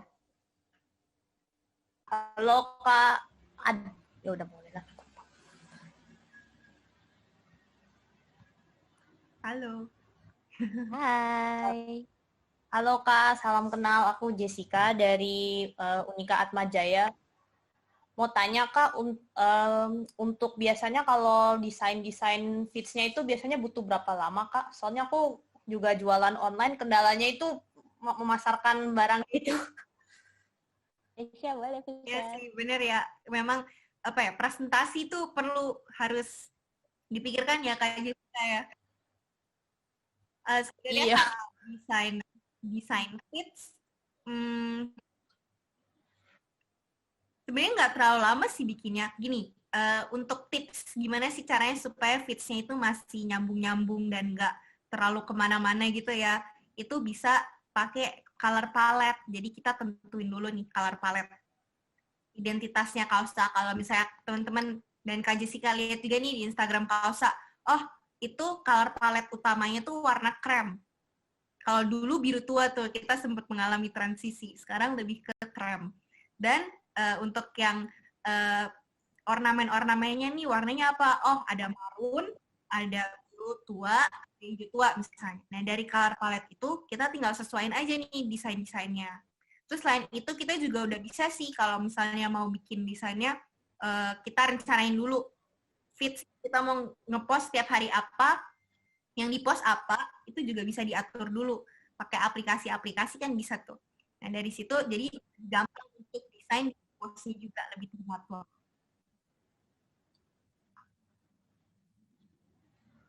Apakah cukup menjawab? Ya, thank you ya Kak. Kapan-kapan ikut mau kolaborasi boleh ya Kak? Boleh Boleh banget. banget. Dengan senang hati. Tinggal kontak aja Aku juga Kausa. mimpin komunitas soalnya Kak. Iya. Thank you Yap. Jessica. Thank you Kak. Thank you. Oke, makasih banget buat Kak Jessica Tiara yang tadi udah nanya pertanyaan ke Kausa Indonesia ya. Buat teman-teman lain yang masih punya pertanyaan, boleh langsung di chat juga aja, atau misalnya mau nanya langsung juga boleh kasih tahu dulu di chat ya teman-teman. Karena ini merupakan suatu kesempatan yang bagus banget ya, Leo. Menurut aku kita bisa sharing-sharing, bisa nanya Q&A juga ke kakak-kakak Kausa. Dan mungkin bakal susah deh kalau misalnya dilakukan di lain tempat. Jadi menurut aku ini kesempatan yang bagus buat teman-teman. Boleh langsung tanya aja di kolom chat.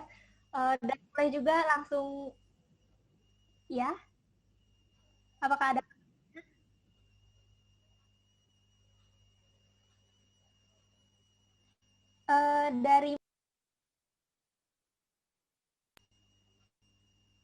dari Michael Pangestu, apakah mau bertanya?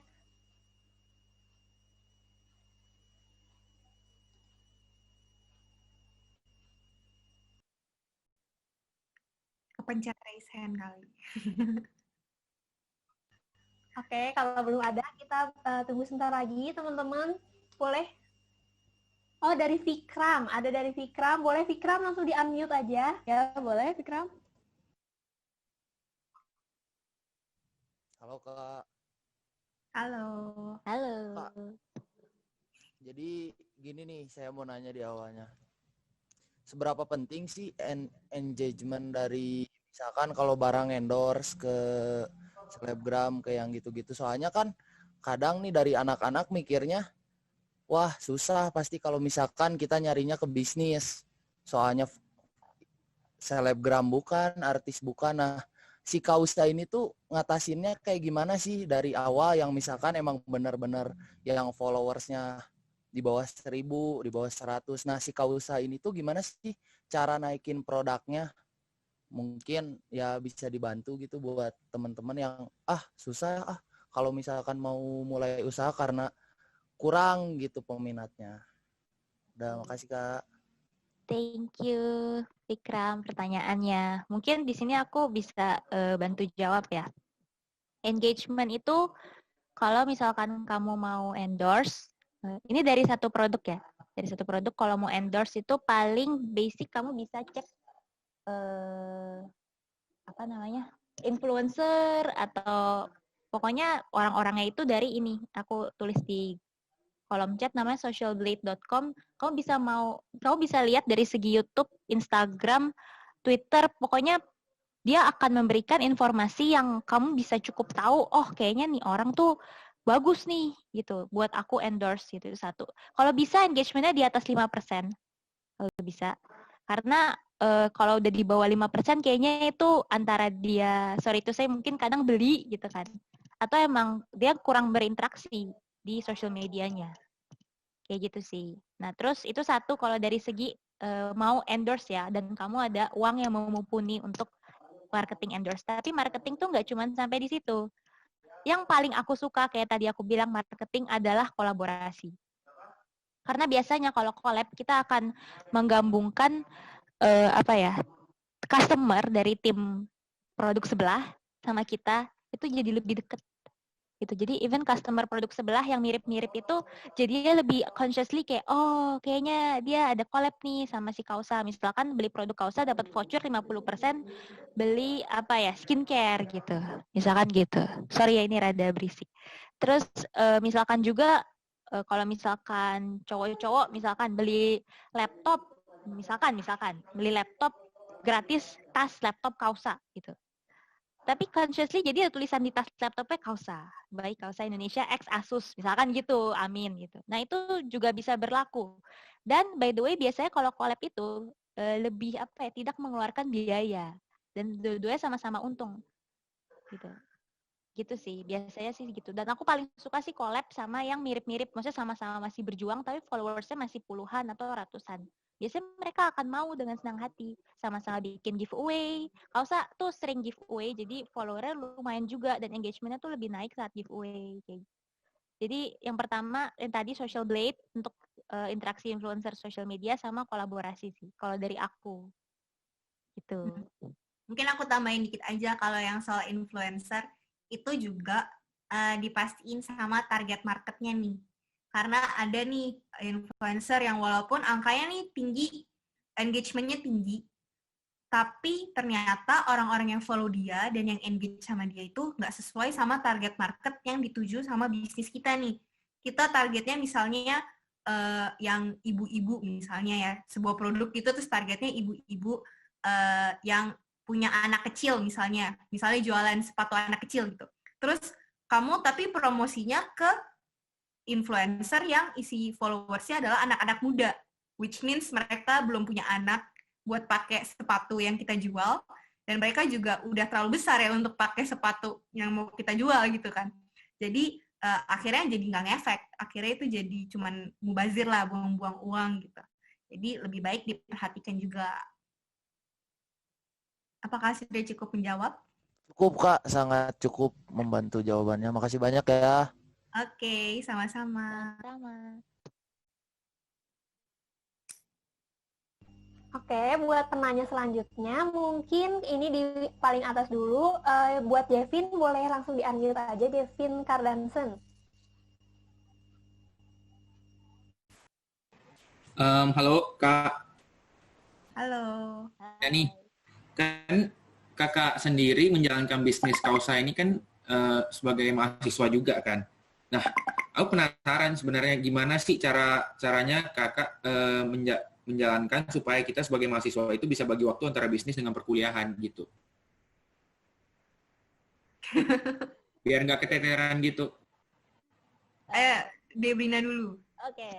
Kalau boleh jujur, sangat keteteran gitu kan. Kalau boleh jujur. Keteteran dan apalagi kami ini pengejar IP luar biasa. Pengejar IP. Kami memastikan kalau kami masih ada di tanggung jawab kami sebagai pelajar. Khususnya kita-kita ya.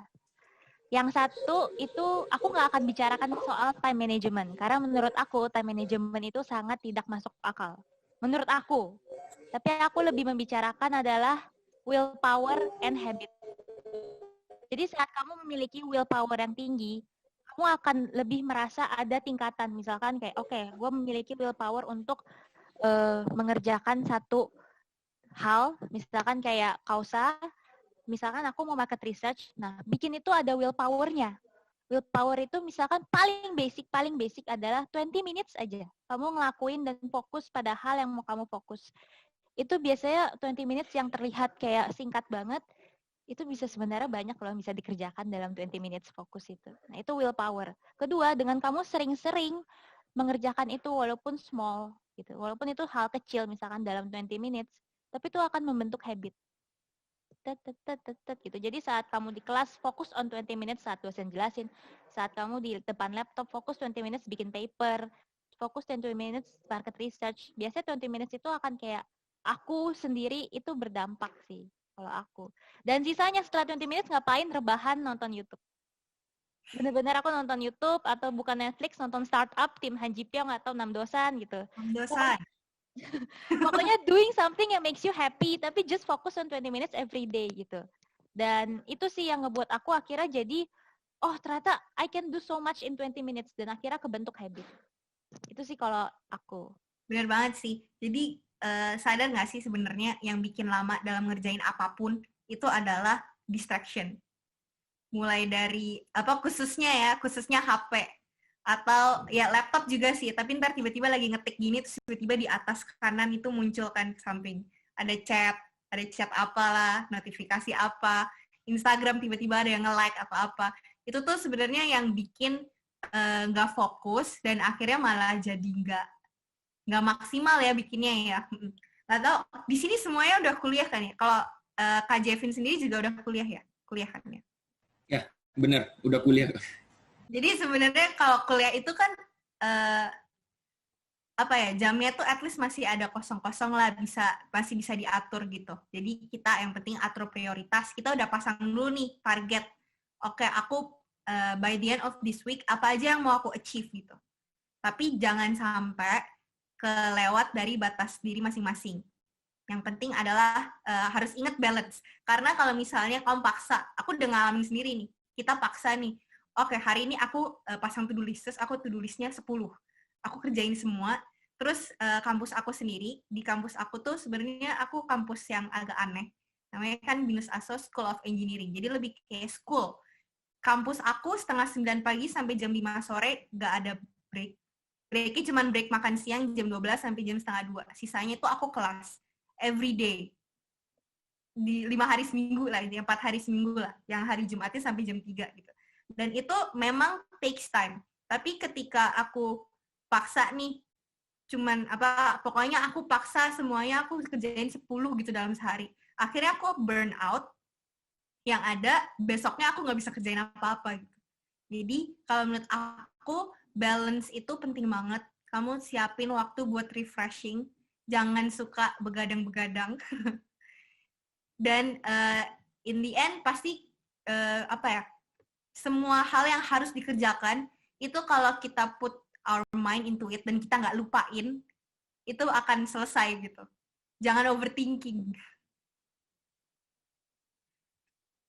Mungkin Nana mau tambahin? Udah, mantap. Gimana Kak Jevin, udah cukup menjawab? Sudah sangat cukup menjawab. Thank you so much. Thank you. Thank you. Makasih banyak nih buat Kak Jevin sama kakak-kakak dari Kausa juga nih yang udah jawab pertanyaannya, keren banget. Selanjutnya ada pertanyaan dari Kak Nabila Ditya, untuk Kak Nabila Ditya boleh di-unmute dulu, terus langsung tanyain pertanyaannya. Halo Kak, kenalin aku Nabila, aku mau nanya, Kausa kan shipping worldwide ya Kak, apakah dari awal Kausa itu memang menargetkan pasar global? Kalau memang iya, boleh di-share nggak cara berdagang negeri itu gimana? Oke. Wow, ini luar biasa. Aku sebenarnya as a business side, kalau aku yang handle itu sangat belum sampai benar-benar ekspor sekarang.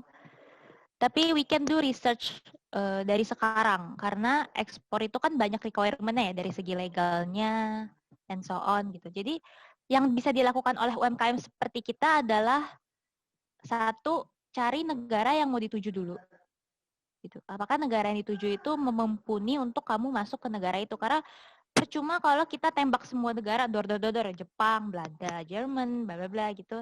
Dan ternyata malah produk kita mendep di situ gitu, nggak kejual. Akhirnya ya susah juga kan gitu. Misalkan itu kalau kita consignment ya. Kalau consignment kan maksudnya kita ke sana, kita titip jual. Tapi beda cerita saat ada yang mau beli di negara sana. Tapi itu sangat amat hoki. Kalau udah sampai ada yang bener-bener mau bayar 1M, oke aku beli semua tas kamu ya Kausa gitu.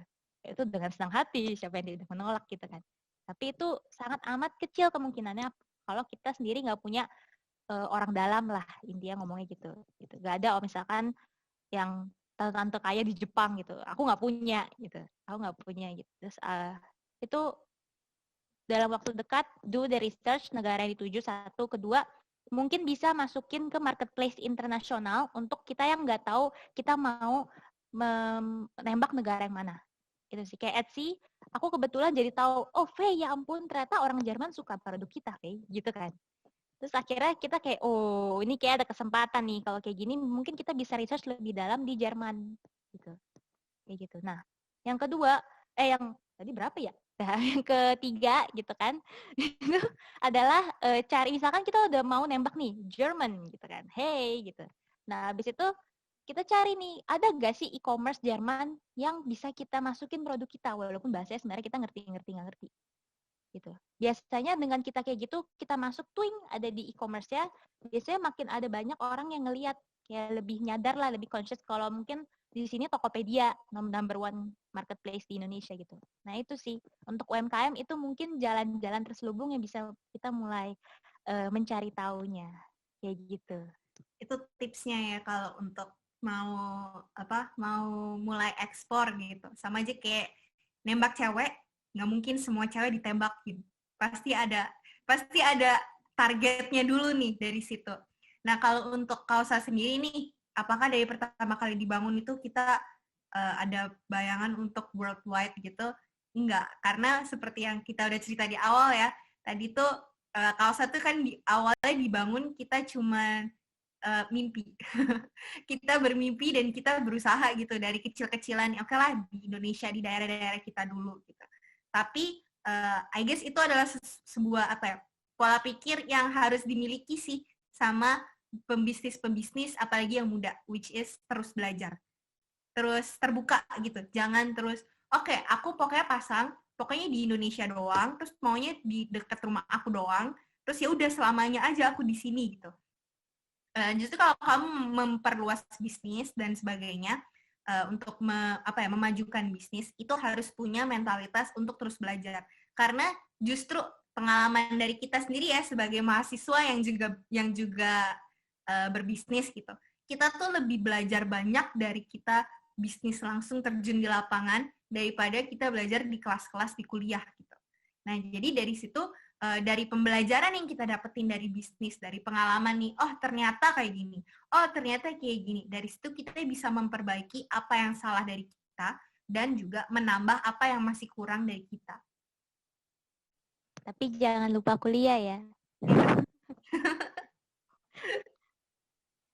Oke, cukup menjawab Nabila.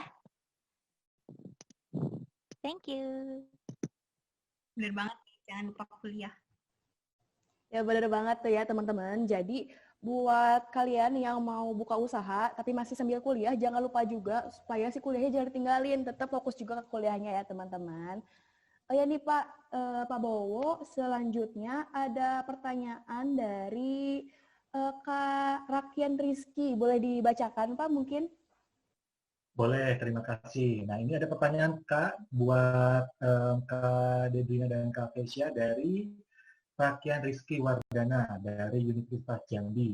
Jadi pertanyaannya seperti ini.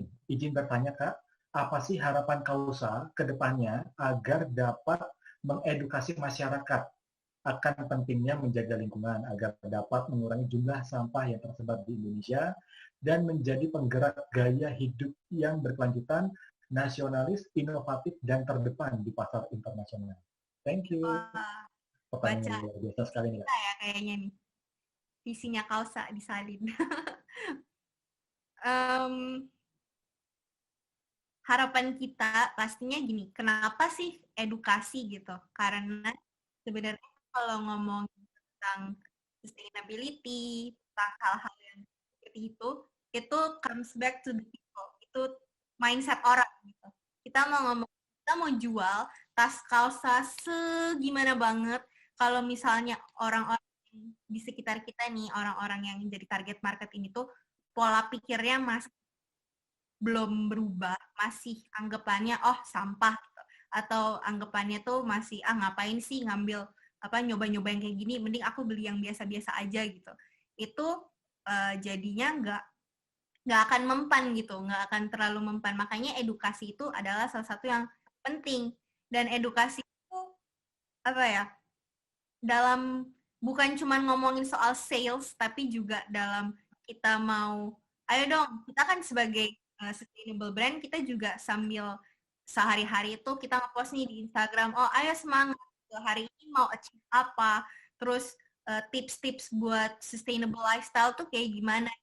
Itu adalah salah satu bentuk usaha kami untuk edukasi masyarakat, supaya mereka itu merasa, oh sustainable lifestyle bukan sesuatu yang ngawur, bukan sesuatu yang cuma angan-angan dan nggak bisa lah aku terapkan. Karena itu makanya kita hashtagnya ya start small, start now. Kita berusaha dari hal-hal yang kecil aja, itu pasti berdampak. Itu sih. Jadi harapannya ya pastinya orang-orang yang ada di sekitar kami, followers lah, misalnya followers Kausa, terus orang-orang yang mungkin ikut dengerin webinar ini, kalian semua itu jadi at least terinspire sedikit gitu. Kalau sustainable lifestyle itu sebenarnya cuman nggak jauh-jauh amat. Itu sebenarnya udah ada dalam diri masing-masing. Dan masing-masing dari kita itu bisa membawa perubahan. Gitu sih. Jadi kita menggerakkan itu lewat menggerakkan orang yang terlibat dalam Kausa.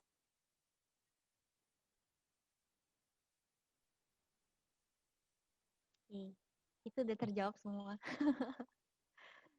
Apakah sudah terjawab nih, Kak Rakian? Jawabannya sudah komplit ya, Kak ya? Dari awal sampai akhir, betul. Oke, mungkin jawaban dari kakak Kausa udah sangat lengkap dan sangat membantu kita ya, buat kita bareng-bareng juga belajar lebih dalam lagi. Buat pertanyaan selanjutnya, dipersilahkan kepada Kak William untuk boleh unmute dan bertanya. Kak, kan kalau saya lihat ini kan sebagian besar orang tuh pada gengsi gitu. Kalau beli tas tuh beli yang branded lah kayak Gucci, Louis Vuitton, bahkan orang-orang tuh banyak yang lebih milih beli KW-annya Kak, biar menuin gengsi gitu. Nah, gimana nih Kak, biar cara ngajak orang-orang itu buat beli produk Kausa juga gitu? Nah, oke. Kalau Kak William, thank you pertanyaannya. Mungkin kalau aku sendiri ya, aku jawabnya pasti balik lagi ke jawaban aku yang tadi. Itu lebih ke mindset sih. Itu memang benar banget.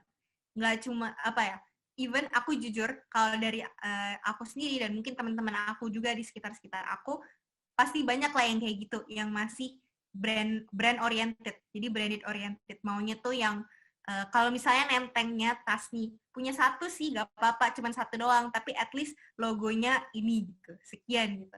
Itu tuh jadi pride tersendiri. Tapi ya itu edukasi kembali sih, karena begini, itu tergantung kamu naruh pride kamu di mana sebenarnya, teman-teman. Kalau menurut aku ya, ini semoga tidak ada yang tersinggung, nggak ada yang tersinggung ya. Itu pride kamu di mana? Kalau pride kamu adalah kamu punya uang, berarti kamu akan lebih bangga kalau kamu membawa sebuah barang yang memang membutuhkan uang banyak gitu, supaya orang lihat gitu. Tapi kalau misalnya pride kamu tuh ada di mana? Pride kamu ada, oh aku lebih bangga kalau aku pakai yang unik nih, yang local brand gitu. Kan biasanya sekarang tuh lagi hashtag support local brand gitu. Ketika kamu bangga, terus bagus, sebenarnya kan barang-barang local brand tuh juga bagus-bagus kan ya. Ada juga yang mahal, ada juga yang lebih terjangkau. Tapi kan itu selera orang kan beda-beda gitu. Jadi ketika pride kamu ada lebih di local brand misalnya gitu, kamu akan lebih semangat untuk support local brand daripada kamu beli barang bermerek gitu. Beda, ini bukan maksudnya nggak boleh beli barang bermerek ya. Cuman maksudnya beda loh orang yang mau beli barang bermerek karena memang suka tasnya, sama orang yang beli barang bermerek karena cuma mereknya doang gitu. Jadi itu sih kalau menurut aku, jadi lebih ke pola pikir gitu. Jadi kita mau menghasilkan barang-barang yang juga dari segi kualitas, dari segi desain itu nggak kalah keren lah intinya. Kita usahain seimbangin di situ juga. Tapi selain itu juga dari segi edukasi, kita mau sharing-sharing nih tentang dampak apa aja sih yang kamu bawa kalau kamu support local brand. Dampak apa aja yang kamu bawa ketika kamu pakai Kausa. Yep, tambahin. Oke, thank you so much, Vesya. Thank you, William, sama pertanyaannya. Sebenarnya ini sering jadi pergumulan Kausa, by the way. Kayak tadi kan aku bilang, entah dari barang-barang menengah ke atas, atau yang orang-orang beli di Shopee. Kausa itu in the middle. It's all about your target market, balik lagi ke bisnis. When it comes to customer, kita nggak bisa jadi orang yang kayak Tuhan, merubah semua mindset para customer gitu, para buyer. Nggak bisa Tapi, dipaksa. iya. Tapi saat we make the product, kita harus tahu siapa customer yang mau kita tuju, apa kebiasaan dia, apa yang sebenarnya dia suka, dan itu untuk Kausa kita niche ya, niche market. Niche itu bukan berarti dikit by the way.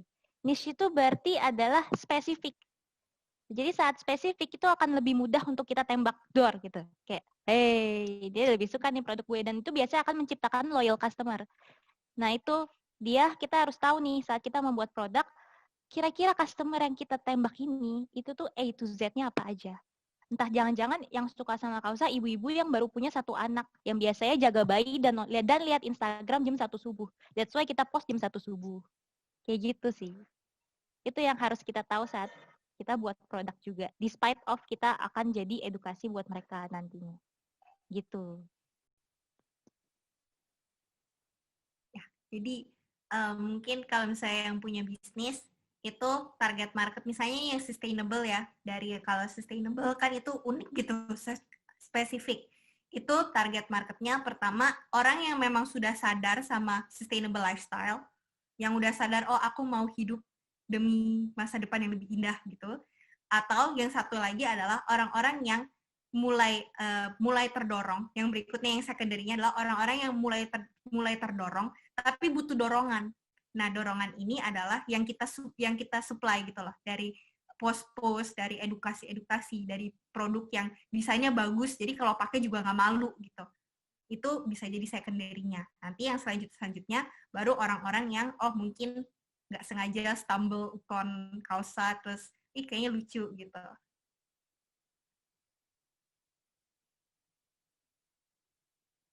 Apakah sudah cukup menjawab?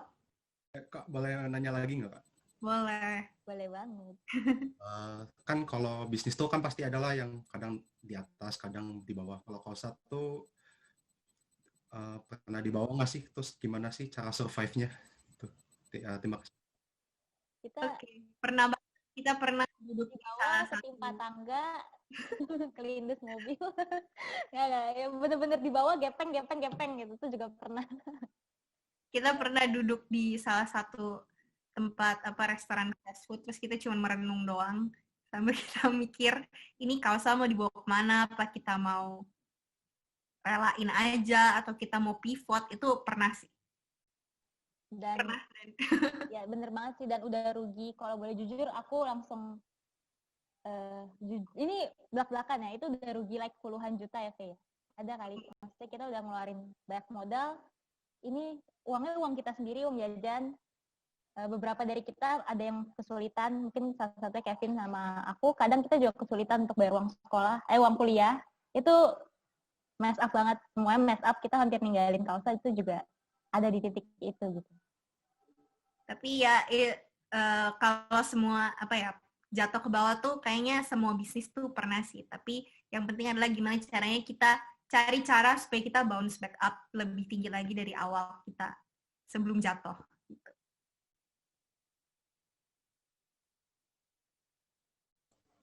Apakah sudah terjawab, William? Udah. Terima kasih, Kak. Oke, makasih buat pertanyaannya ya, William. Oke, untuk selanjutnya ada pertanyaan dari Kak Michael Pangastu. Boleh tolong dibacakan mungkin, Pak Bowo? Boleh banget. Nah, ini Kak, ada lagi pertanyaan dari Michael Pangestu, ini seputar produk nih Kak. Jadi, bagaimana sih caranya Kak untuk mengembangkan inovasi pada produk kita, tapi tetap memiliki istilahnya originalitas dalam setiap produk kita? Ini berat sekali nih pertanyaannya Kak. Itu Oke. jadi kreativitas ya, Nak ya. Iya. Harus kreatif, bener sih. Dan nggak boleh lupa sama yang namanya brand identity. Kalau misalnya teman-teman yang mau bikin bisnis nih ya, kalau aku, tipsnya adalah harus punya dulu kayak undang-undang dasarnya dulu nih, kalau pertama bikin. Undang-undang dasar nih yang nanti kalau mau bikin apapun refer back ke itu gitu. Jadi identitasnya Kausa apa? Identitasnya Kausa pokoknya harus, kita tuh mau tujuannya recycle plastik. Kita mau melestarikan budaya Indonesia gitu. Nah, ketika kita mau bikin apapun nih produk-produk, itu tetap pokoknya dua ini nggak boleh hilang gitu. Dua ini harus tetap ada, mau sesusah apapun, kita harus putar otak, kreatif, gimana caranya supaya bisa ya menghasilkan produk yang juga keren, tapi nggak kehilangan identitas ini loh Kausa gitu. Jadi mungkin kalau supaya terus berinovasi harus tetap stay up to date ya terhadap apa yang lagi in zaman sekarang, stay up to date, terus belajar sih.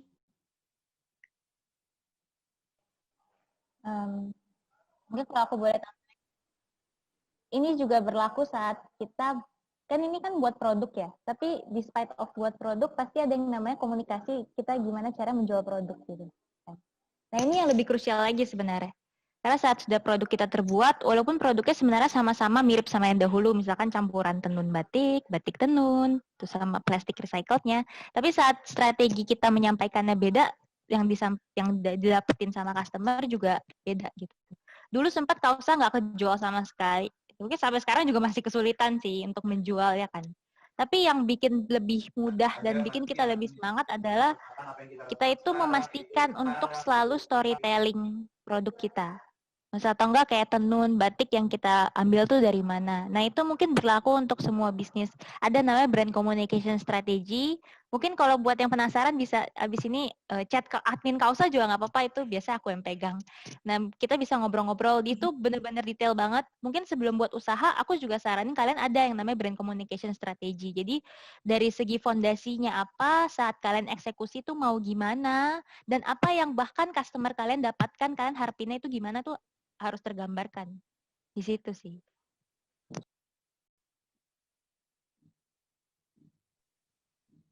Semoga ini Michael Pangestu sudah terjawab ya. Oke teman-teman, mungkin tadi kata Kakak Debriana juga, kalau misalnya ada mau tanya-tanya detail, boleh langsung ke DM-nya aja ya Kak. Jadi jangan lupa buat teman-teman follow IG-nya Kausa di @kausa, karena kalian juga bisa lihat produk-produknya dan katalog-katalognya juga di sana teman-teman. Oke, buat lanjut, aku mau tanya ini. Buat Kak Cynthia, boleh langsung di-unmute aja untuk nanya pertanyaan. Oke, halo. Jadi aku mau tanya sama kakak-kakak Kausa. Kayak lebihnya ke fast fashion sama Indonesia. Jadi kan emang di Indonesia yang diketahui juga banyak yang sedangkan kakak ini sama sustainable. Nah, menurut kakak pribadi, gimana sih prospek bisnis yang sustainable ini di Indonesia? Apakah nanti bakal bisa long term atau mungkin bakal susah nih? Sama juga aku mau tanya, kayak perjuangannya si Kausa ini, apa sih awalnya pasti bakal di underestimate dong, kayak udah harganya apa mungkin mahal atau kayak gimana, terus barangnya juga dari sampah. Gimana sih si kakak ini bisa matahin perspektif itu gitu sih Kak. Oke, Thank you. Thank you Cynthia. Mau Fesya yang jawab dulu atau mana aja? Aku jawab pertanyaan pertama nih. Oke. Yang prospek ya. Kalau prospek, jadi kita sempat research juga nih Kak Cynthia. Kita waktu research market itu, dan ternyata setelah dilihat-lihat itu sebenarnya prospek untuk sustainable fashion itu lagi naik banget sebenarnya. Untuk ke depan ini bahkan diproyeksikan untuk lebih naik lagi.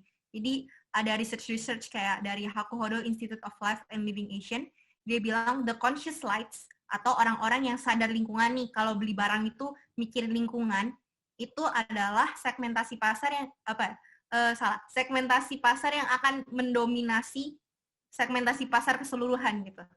Itu dari research aja udah sebutnya kayak gitu. Kita mau ngelihat dari research yang lain, ada juga yang bilang, oh ternyata penerapan conscious lifestyle itu untuk di Indonesia sendiri itu sudah ada peningkatan sampai 90%. Di ASEAN sendiri, which is ASEAN itu udah kayak berapa puluh sebagian besar dari populasi dunia gitu ya. ASEAN itu juga ada peningkatannya sampai 80% gitu penerapan conscious lifestyle. Kita searching juga nih dari kalau misalnya keyword nih orang search di Google, oh ternyata sustainable fashion itu adalah sesuatu yang banyak dicari gitu. Nah dari situ kita dapat nih yang namanya market validation. Dari situ kita makin pede lah untuk oke, ini tuh pasti long term gitu. Karena kedepannya juga semuanya akhirnya comes back to sustainability lagi. Kita kalau misalnya lihat-lihat nih misalnya industri revolusi 4.0. Terus kan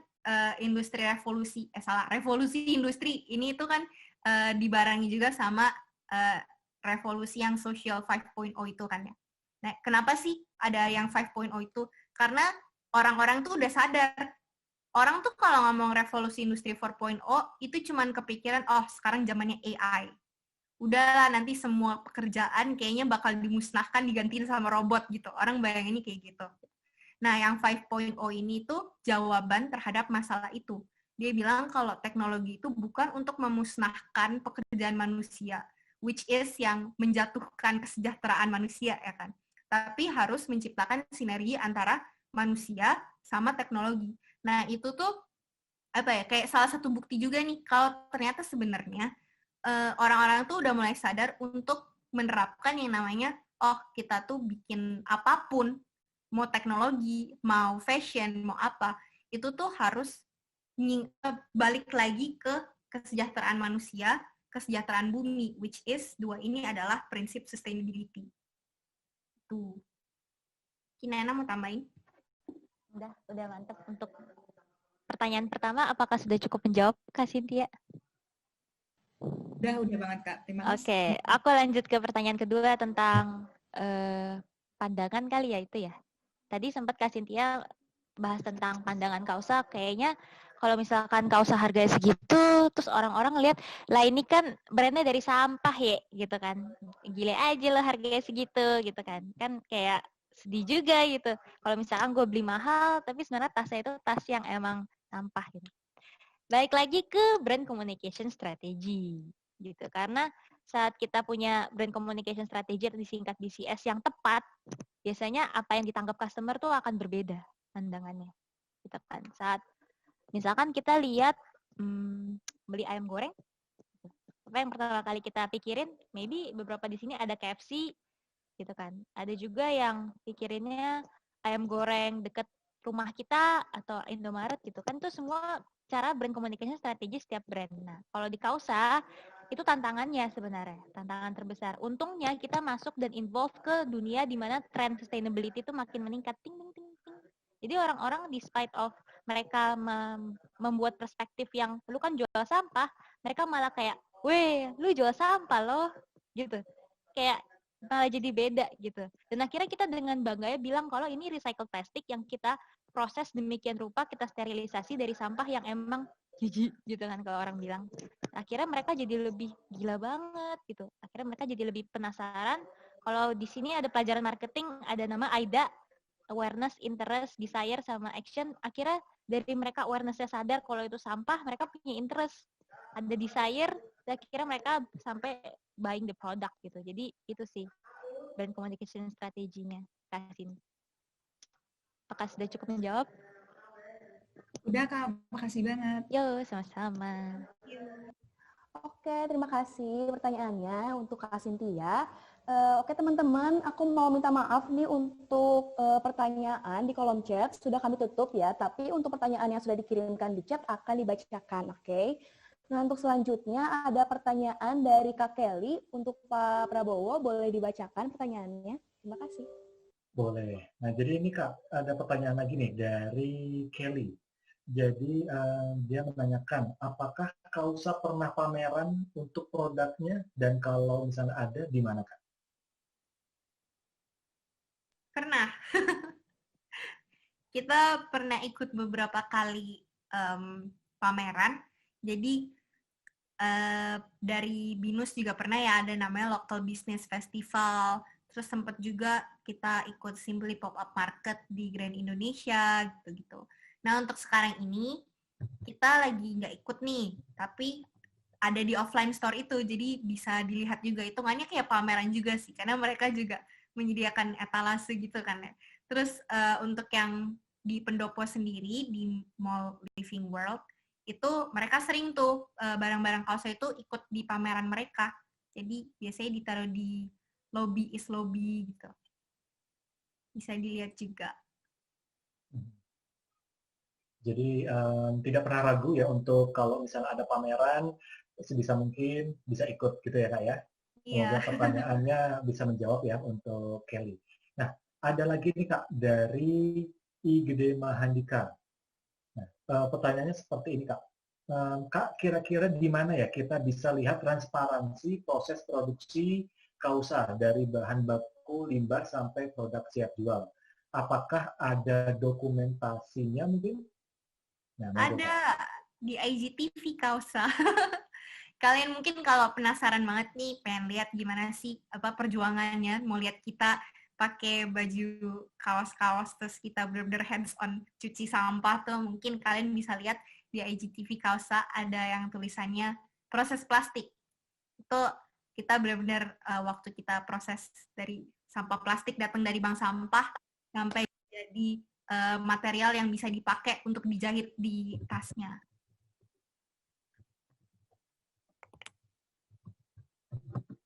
Berarti sudah jelas ya. Jadi tadi mau lihatnya di mana Kak? IGTV? Iya, di IGTV. Instagram kami @kausa.id. Oke, jadi nanti bisa dicek ya teman-teman yang tadi mau melihat prosesnya nih. Kan kalau sekarang kakak-kakaknya cantik-cantik ya. Nah, pernah nih mereka mungkin mencuci sampahnya juga. Jadi proses itu dimulai dari nol ya. Oke. Ada lagi nih Kak, dari Verzi Yakobus. Jadi dia bertanya seperti ini Kak. Mau nanya dong, apakah kalau kita ingin membuat bisnis dan sudah memiliki bisnis plan tapi kekurangan dana, menurut kakak lebih baik mencari dana, kita pakai gimana nih Kak? Apakah kita pakai bisnis plan kita datang ke investor seperti di Shark Tank atau Dragon Den, atau milih ke bank untuk mendapatkan modal usaha dari bank? Terima kasih. Aku bantu jawab kali ya yang ini. Thank you so much ini untuk pertanyaannya. Aku tapi mau nanya dulu, apakah kamu masih kuliah?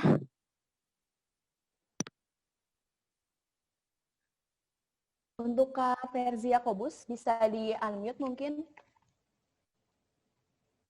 Masih? Oke, mantap. Ini mantap. Aku bisa relate kalau kali ini. Oke, karena untungnya kita masih kuliah, kalau punya bisnis plan yang bagus atau bisnis model, paling simple, jangan cari investor dulu, jangan cari ke bank, karena itu sangat riskan, tapi cari lomba. Karena saat kita lomba, biasanya itu akan dapat masukan. Gitu. Entah kalaupun kita kalah, biasanya kita tahu berarti ide kita sebenarnya tidak sebagus, bukan tidak sebagus ya, maksudnya kayak mungkin ide kita ada something wrong. Tapi bukan berarti itu jelek. Ngerti nggak? Bukan berarti itu jelek, mungkin our business plan, our business model ada something yang missing. Nah, akhirnya kita bisa refleksiin di apa? Refleksiin lah gitu. Tapi kalau kita menang sampai sesi pitching, misalkan, sampai sesi kita pitching ke juri, biasanya juri akan kasih masukan.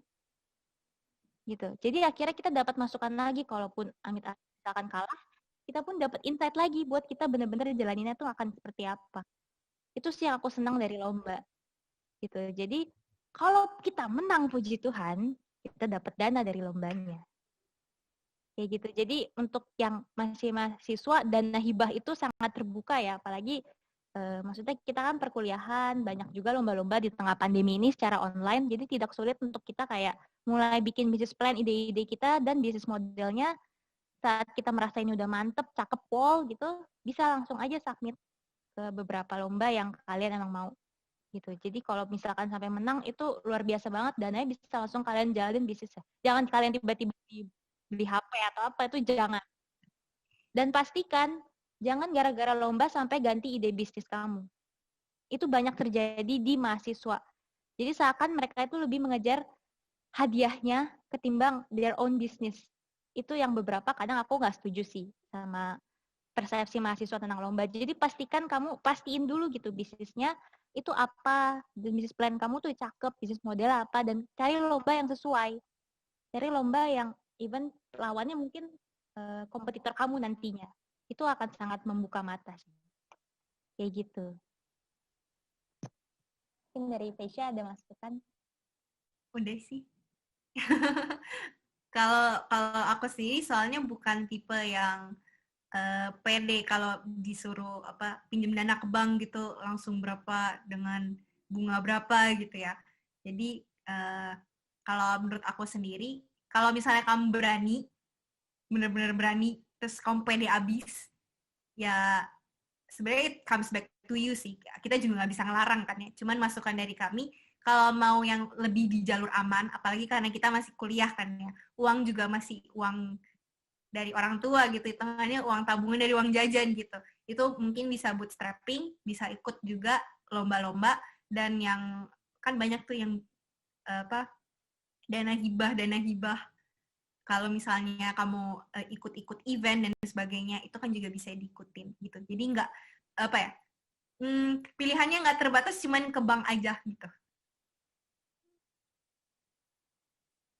Terima kasih jawabannya Kak. Semoga tadi pertanyaannya sudah jelas ya. Jadi memang kalau sedikit informasi bahwa bank itu agak strict teman-teman ya untuk memberikan pinjaman apalagi buat usaha yang baru mulai. Jadi saran dari Kak Debrina dan Kak Fesya itu benar banget, kita bisa cari lomba atau bootstrapping juga itu bisa ya. Dananya ya cenderung lebih mudah dan relatif untuk didapatkan. Baik, teman-teman terima kasih nih untuk antusiasnya yang sudah mau bertanya. Waduh, ini benar-benar sesi yang sangat menginspirasi sekali ya untuk kita semua, karena kita bisa dapat informasi juga dari Kausa Indonesia, apalagi Kak Debrina dan Kak Fesya sudah mau hadir secara online ya, menyempatkan waktu di Manifesto 2020 ini. Dan juga teman-teman sedikit untuk menyimpulkan apa yang sudah kita dengarkan hari ini. Jadi yang saya bisa simpulkan adalah seperti ini teman-teman. Jangan pernah ragu-ragu untuk teman-teman mau memulai sebuah usaha. Ya, seperti yang kakak-kakak ini sudah alami bersama bahwa tidak ada usaha yang langsung sukses di awal. Bahkan kita tuh harus istilahnya seperti roda yang berputar. Betul ya Kak ya? Ada kalanya kita di bawah ya, tapi jangan terus di bawah juga. Pasti adalah namanya peningkatan. Dan istilahnya apa ya? Enjoy the process. Tadi saya melihat ada enjoy the process. Jadi proses itulah yang memang harus dinikmati dan harus resisten. Dan sekedar informasi ini buat teman-teman bahwa arah bisnis kita sekarang sudah mulai berubah ya, dari yang mungkin bisnis-bisnis yang biasa sekarang lebih ke bisnis yang menjunjung tinggi sustainability. Karena benar banget tadi seperti yang Kak Debrina dan Kak Fesya sampaikan bahwa bumi kita ini hanya satu teman-teman ya, kita sudah tinggal di bumi ini sudah sangat lama dan masakan itu berhenti di kita ya. Juga kita harus punya istilahnya empati ya untuk kita bisa meneruskan bumi kita ini ya dengan yaitu supaya bisa dinikmati juga oleh generasi-generasi seterusnya. Baik, terima kasih sekali lagi untuk Kak Debrina dan Kak Fesya untuk waktunya. Semoga nanti di lain kesempatan apabila nanti sudah tidak pandemi, kakak mau datang ke Bandung boleh, atau nanti kami yang mampir ke Jakarta ngobrol-ngobrol nih soal ide bisnis, boleh banget dong ya. Jadi boleh banget, Pak. Kita bisa ketemu lah nanti kalau offline ya. Baik, teman-teman, saya rasa sesi kita hari ini sampai di sini. Untuk waktu dan tempat, saya kembalikan lagi kepada teman-teman di MC. Terima kasih banyak semuanya. Baik, terima kasih untuk Pak Bowo, dan terima kasih juga untuk kakak-kakak dari Kausa Indonesia nih ya, tadi udah sharing-sharing. Jadi gimana nih sharing? Ramai banget ya ampun, kayak kita dapetin banyak banget insight-insight baru. Jadi aku ke pacu nih untuk buat bisnis baru nih udah ini. apa, coba mau buat apa gitu ya, Bener share ya. banget, bener banget. Terinspirasi juga untuk menggerakkan bisnisnya itu di bidang sustainability ya, Del ya, bener ya? Betul. Jadi nggak cuma dapat uang doang nih, tapi kita juga berkontribusi aktif untuk menjaga lingkungan kita ya kan, share ya. Bener banget. Dan itu sangat penting ya di dewasa ini gitu, mengingat kondisi bumi kita juga sekarang mungkin tidak baik-baik saja ya, Del. Betul, iya. Oke teman-teman, kayaknya nih sebelum kita masuk ke sesi penutup, kita bakal ada sesi foto-foto dulu ya, karena nggak afdol loh ya, masa webinar nggak ada foto-foto. Oke, teman-teman nih yang masih belum yang masih belum on cam maksudnya, boleh on cam dulu, terus untuk kakak-kakak dari Kaus Indonesia, sama untuk Pak Bowo juga, boleh nih ikut kita buat foto-foto ya. Buat teman-teman dari dokumentasi juga, tolong siap-siap untuk foto-foto kita ya. Yang pertama mungkin ya share ya. Boleh kita bergaya dulu teman-teman. 1, 2, 3. Slide yang selanjutnya boleh. Jangan udahan dulu gayanya teman-teman. 1, 2, 3. Lagi slide selanjutnya. 1, 2, 3. Lagi-lagi masih banyak nih karena peserta kali ini banyak banget ternyata ya teman-teman. Lagi-lagi. 1, 2, 3. Lagi. 1, 2, 3. Oke, teman-teman. Makasih banyak nih ya. Dan teman-teman, aku mau ngingetin juga nih, untuk kalian yang membutuhkan sertifikat keikutsertaan webinar ini, jangan lupa untuk mengisi Google Form pendaftaran ya. Dan bagi yang belum, bisa langsung di-scan aja si barcode-nya. Dan sebentar lagi nih bakal ditampilin si barcode-nya di layar laptop atau HP kalian. Nah, bisa langsung aja nih teman-teman buat yang belum daftar, bisa langsung di-scan barcode-nya atau langsung diketik aja si link pendaftarannya ya. Dan nanti e-certificate-nya itu akan kami bagikan melalui website Manifesto di www.manifesto.online selambat-lambatnya 7 hari setelah rangkaian acara Manifesto selesai ya teman-teman. Jadi, jangan lupa buat stay tune terus di website-nya. Oke nih, jangan lupa juga karena setelah ini masih banyak webinar-webinar dan acara lain yang gak kalah seru dari webinar ini. Nanti bakal ada webinar dari Kak Nadine Chandrawinata. Terus ada juga workshop dari Kak Khaira Naida, Buki Prima Bumi, terus ada juga dari Waste for Change, Green Welfare, terus bakal ada juga live talk, dan juga penampilan spesial dari Rasukma. Dan untuk informasi lebih lanjut, bisa langsung aja nih teman-teman dicek Instagramnya di @manifesto dan juga bisa juga nih dicek website kita di manifesto.online ya teman-teman.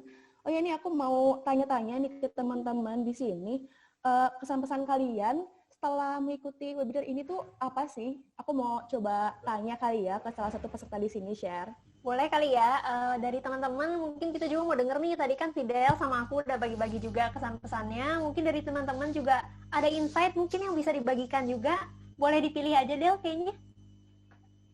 Boleh. Aku mau tanya ke yang namanya, yang tadi nanya kali ya, ke Kak Jessica. Nah, boleh Cara boleh dong.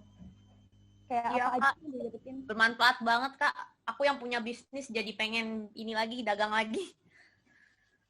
Oh, bener-bener jadi terpacu lagi ya Kak ya, si semangat untuk berjualan gitu ya. Iya. Oke, terima kasih. Kita tanya-tanya lagi kali ya Del ya. Betul banget. Nggak afdol nih, kurang satu. Siapa ya? Boleh tanya ke Kak Kelly deh yang tadi nanya juga. Apa bisa di-unmute Kak untuk bagi-bagi insight dengan kita? Boleh. Kak. Gimana Kak hari ini Kak? Aku baik-baik aja. Kalau ada insight nggak sih Kak yang didapatkan dari webinar kali ini? Atau kesan-pesan mungkin Kak? Kesannya sebenarnya kalau dilihat dari presentasinya, cara membawakan materi, yaitu sudah sangat lengkap dan sudah cukup bagus. Pesannya untuk ke depan semoga bisa menampilkan produk yang lebih bervariasi lagi dan semoga bisa go internasional juga. Siap, terima kasih Kak Kelly. Ya, mungkin sama-sama. tunggu ya buat kakak-kakak Kausa juga kabar-kabar baiknya lagi nih dari Kausa. Mungkin tadi kita udah tanya Del ke teman-teman. Sekarang kita mau tanya juga dong ke kakak-kakak Kausanya. Kalau dari kakak, gimana nih hari ini Kak? Unexpected unexpected tiba-tiba ratusan mahasiswa-mahasiswi yang which mean kita kurang lebih mirip-mirip ya umurnya bisa denger sharing aku sama Faye. Kayak rasanya luar biasa banget, kayak kita bisa sama-sama berbagi ilmu dan banyak juga ternyata yang nanya-nanya, aku sangat terkejut gitu.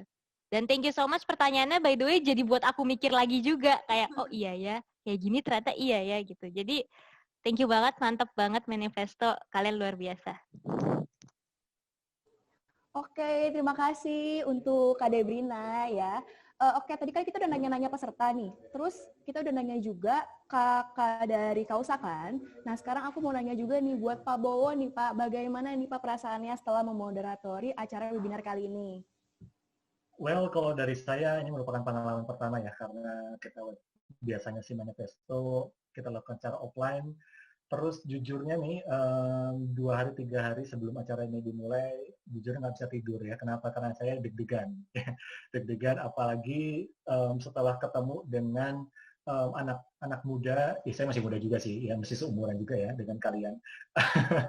Dengan anak-anak muda yang, wow, inspirasinya luar biasa, bahkan mampu menginspirasi kita semua, ya seperti itu. Jadi saya salut buat tim Manifesto 2020. Saya juga berterima kasih banyak nih buat para pembicara yang luar biasa, Kak Debrina dan Kak Fesya.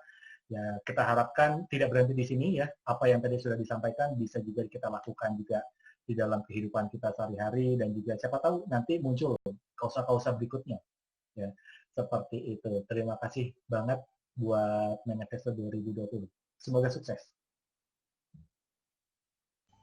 Oke, terima kasih banyak Pak Bowo udah memberikan kita kesan-pesan juga. Mungkin tadi kan kita udah dengar dari kakak-kakak dari Kausa, tapi baru dengar dari Kak Debrina ya. Mungkin boleh juga dong dengar dari Kak Fesya gimana nih kesan-pesan hari ini. Ada pesan apa juga nggak untuk kita mungkin Kak?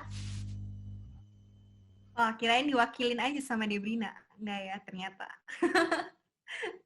Aku sama juga, thank you banget udah ngundang kami ke sini. Ini pengalaman yang sangat menyenangkan, bisa sharing ke teman-teman semua, bisa kenalan sama Kak Sherin, Kak Fidel, dan Pak Bowo, dan juga teman-teman semuanya yang udah aktif bertanya dan aktif berinteraksi lah sama kita. Semoga kedepannya ini bukan perkenalan, cuman sekedar kenal aja, kita mungkin bisa melanjutkan perkenalan kita untuk kedepannya lagi. Semangat terus Manifesto. Oke, terima kasih ya untuk kakak-kakak dari Kausa untuk sharing-sharingnya tadi. Oh ya, aku juga nggak lupa mau mengucapkan terima kasih untuk pihak sponsor di Manifesto 2020 ini, untuk Teachcast dari Oxford. Jadi, kalian tahu nggak sih di Indonesia itu ada pelatihan yang namanya Teachcast with Oxford. Nah, jadi Teachcast with Oxford ini tuh menyediakan program pelatihan bahasa Inggris berbasis conversation, teman-teman. Nah, sebelum ada di Indonesia, Teachcast with Oxford ini juga udah ada di beberapa negara lainnya nih, seperti di Korea Selatan, terus ada juga di Jepang, China, Saudi Arabia, Turki, dan juga di Brazil, teman-teman. Jadi, Teachcast ini udah benar-benar terpercaya atau alias kredibel ya, teman-teman. Oke, ini nggak kerasa banget karena kebersamaan kita udah berakhir sampai sini aja nih ya teman-teman. Semoga apa yang tadi udah disampaikan bisa berguna buat kita semua. Makasih yang udah ngikutin tadi dari awal sampai akhir. Terima kasih juga nih untuk kakak dari Kausa, untuk Kak Debrina, untuk Kak Fesya. Terus terima kasih juga untuk Pak Bowo yang sudah memoderatori acara hari ini. Semoga nanti ke depannya kita bisa bertemu lagi di acara selanjutnya ya teman-teman. Dan teman-teman, aku juga mau ngasih tahu nih, jangan kemana-mana dulu, tetap stay tune di Manifesto.online, karena setelah ini masih banyak performance seru lainnya, dari performance kelas, terus ada juga dari film Manifesto, ada juga band, banyak banget band, terus banyak juga game yang seru-seru abis pokoknya ya, jadi jangan sampai kelewatan. Terus teman-teman, aku juga mau ngasih tahu kalau di Manifesto ini nggak cuma ada performance doang, tapi ada juga shopnya nih. Jadi kalau kalian buka di Manifesto.online ada bagian shopnya, kalian bisa lihat.